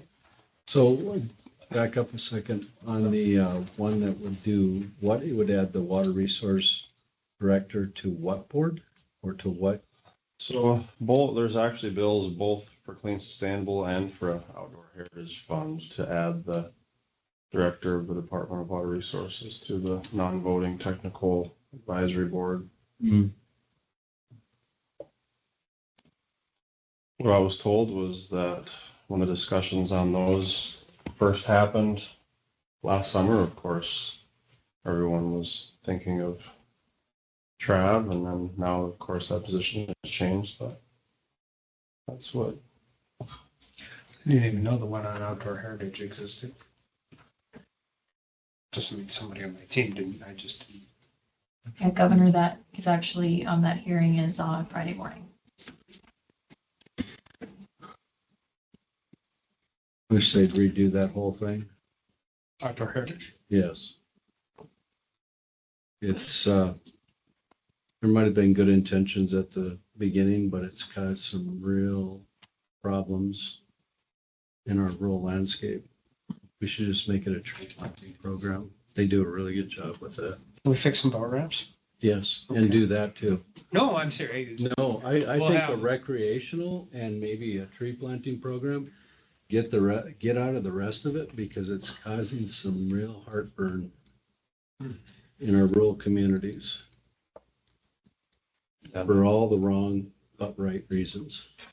That House Bill 1554, the Outdoor Heritage Fund bill, it would also seek to resolve the issue that I know has been discussed in previous Industrial Commission meetings, just allowing for votes to be approved by based on the members present versus based on the number of board members appointed. So like at least 3 or 4 instances of votes being 6-4 or whatever it was, and they needed 7 votes to go forward. And so the bill would also change that policy. Yeah, lukewarm about it. Oh, well. Yeah. Are you on that one? No. It's on every other board. Also, there's anything that comes to us, don't have anything to do with it. There'll actually be one that may be coming to us. Jordan might get to it, but I'll talk about it if nothing else. Okay. When you're ready. House Bill 1592. So the Lignite Research Council, that board is created by executive order, always has been. There's some policy in Century Code, but the makeup of the board and various things. It's always been done by executive order, and they also have some administrative code. This 1592 would put, I guess, the makeup of the advisory board in the Century Code. And then it does look at, when you compare it to Oil and Gas Research Fund or these other advisory boards, it does go a little bit beyond the scope maybe of what some other boards do as far as the policy it sets forth. So that's a little interesting to look at. I actually have a meeting tomorrow with a couple of individuals just to walk through this and see what the genesis is of a couple of things, but that, in general, I think it's, what's that? That's odd. It's strange. If that's created by executive order or directive, I mean, they answer to us. Now we got legislative action that will put them in statute.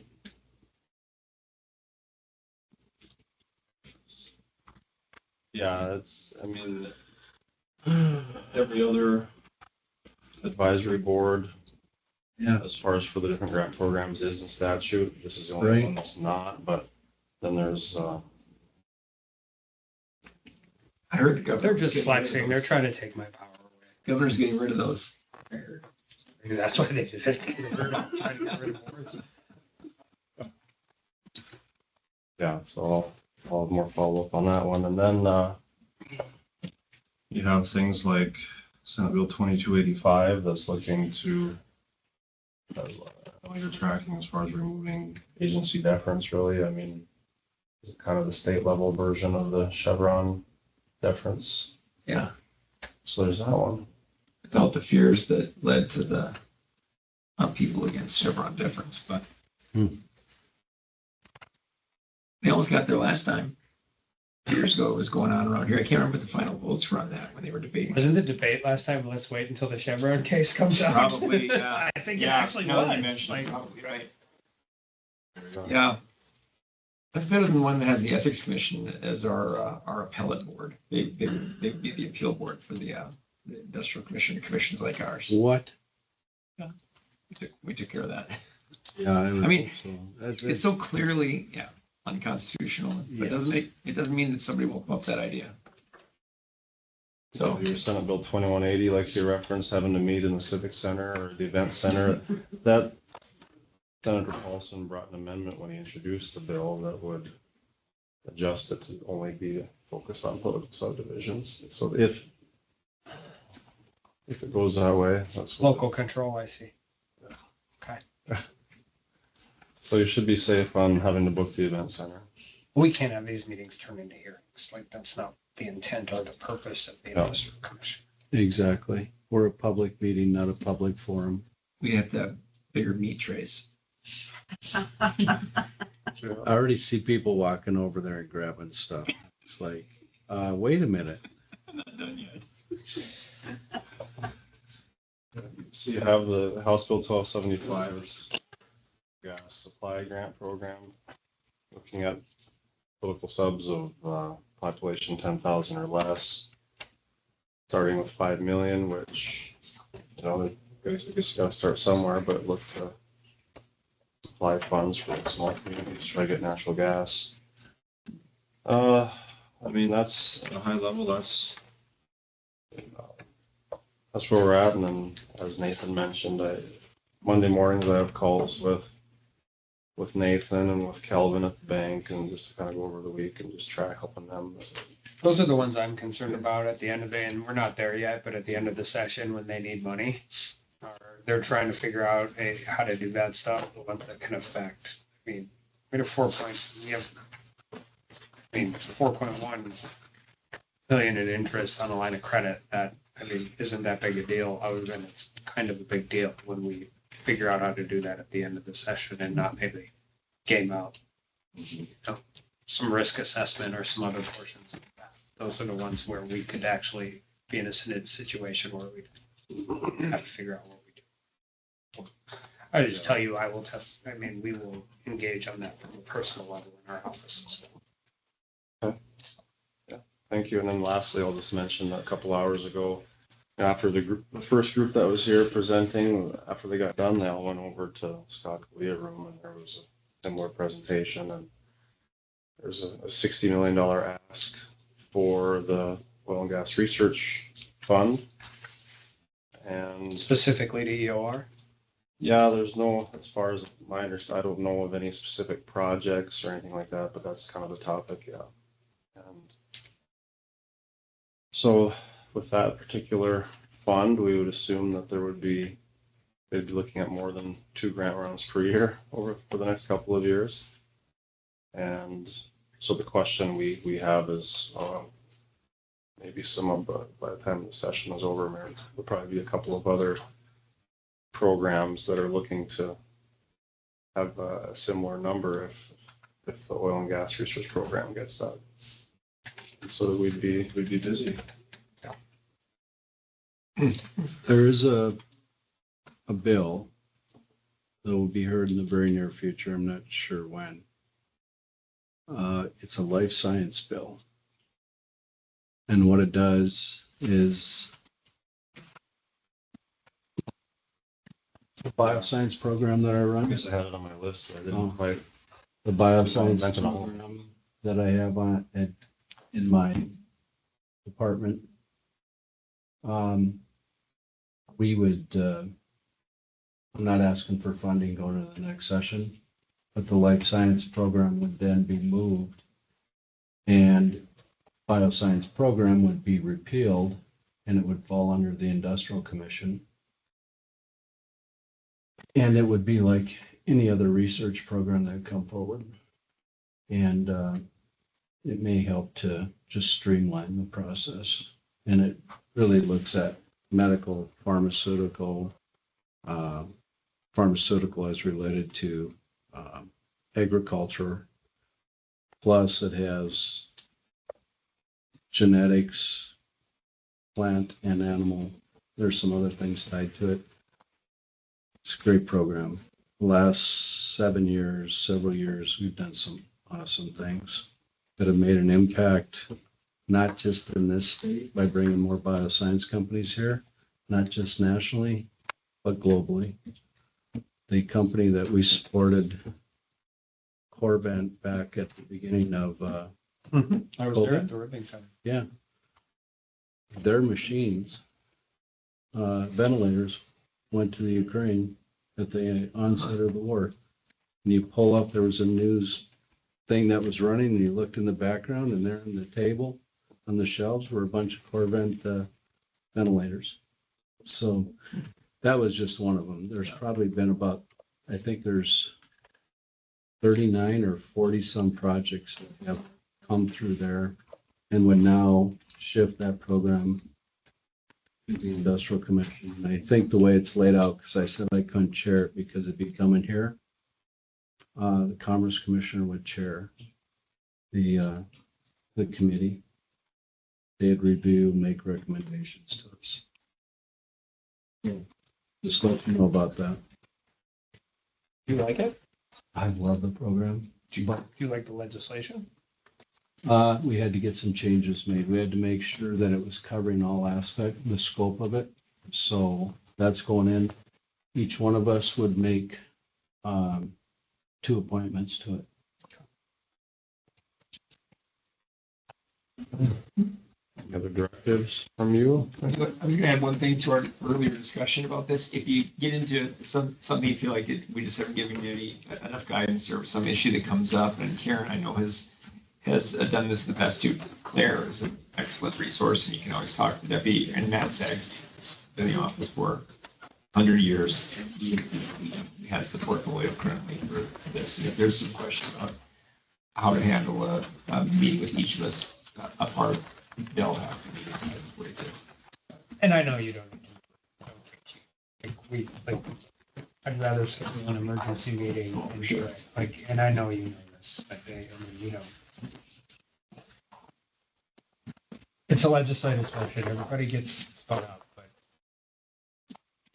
most of the things spin back down again. Not all of them, but most of them. So, thank you, everybody. I'm glad I made all my mistakes in executive session. That was appropriate. So With that, meeting is adjourned. We did good. Thank you.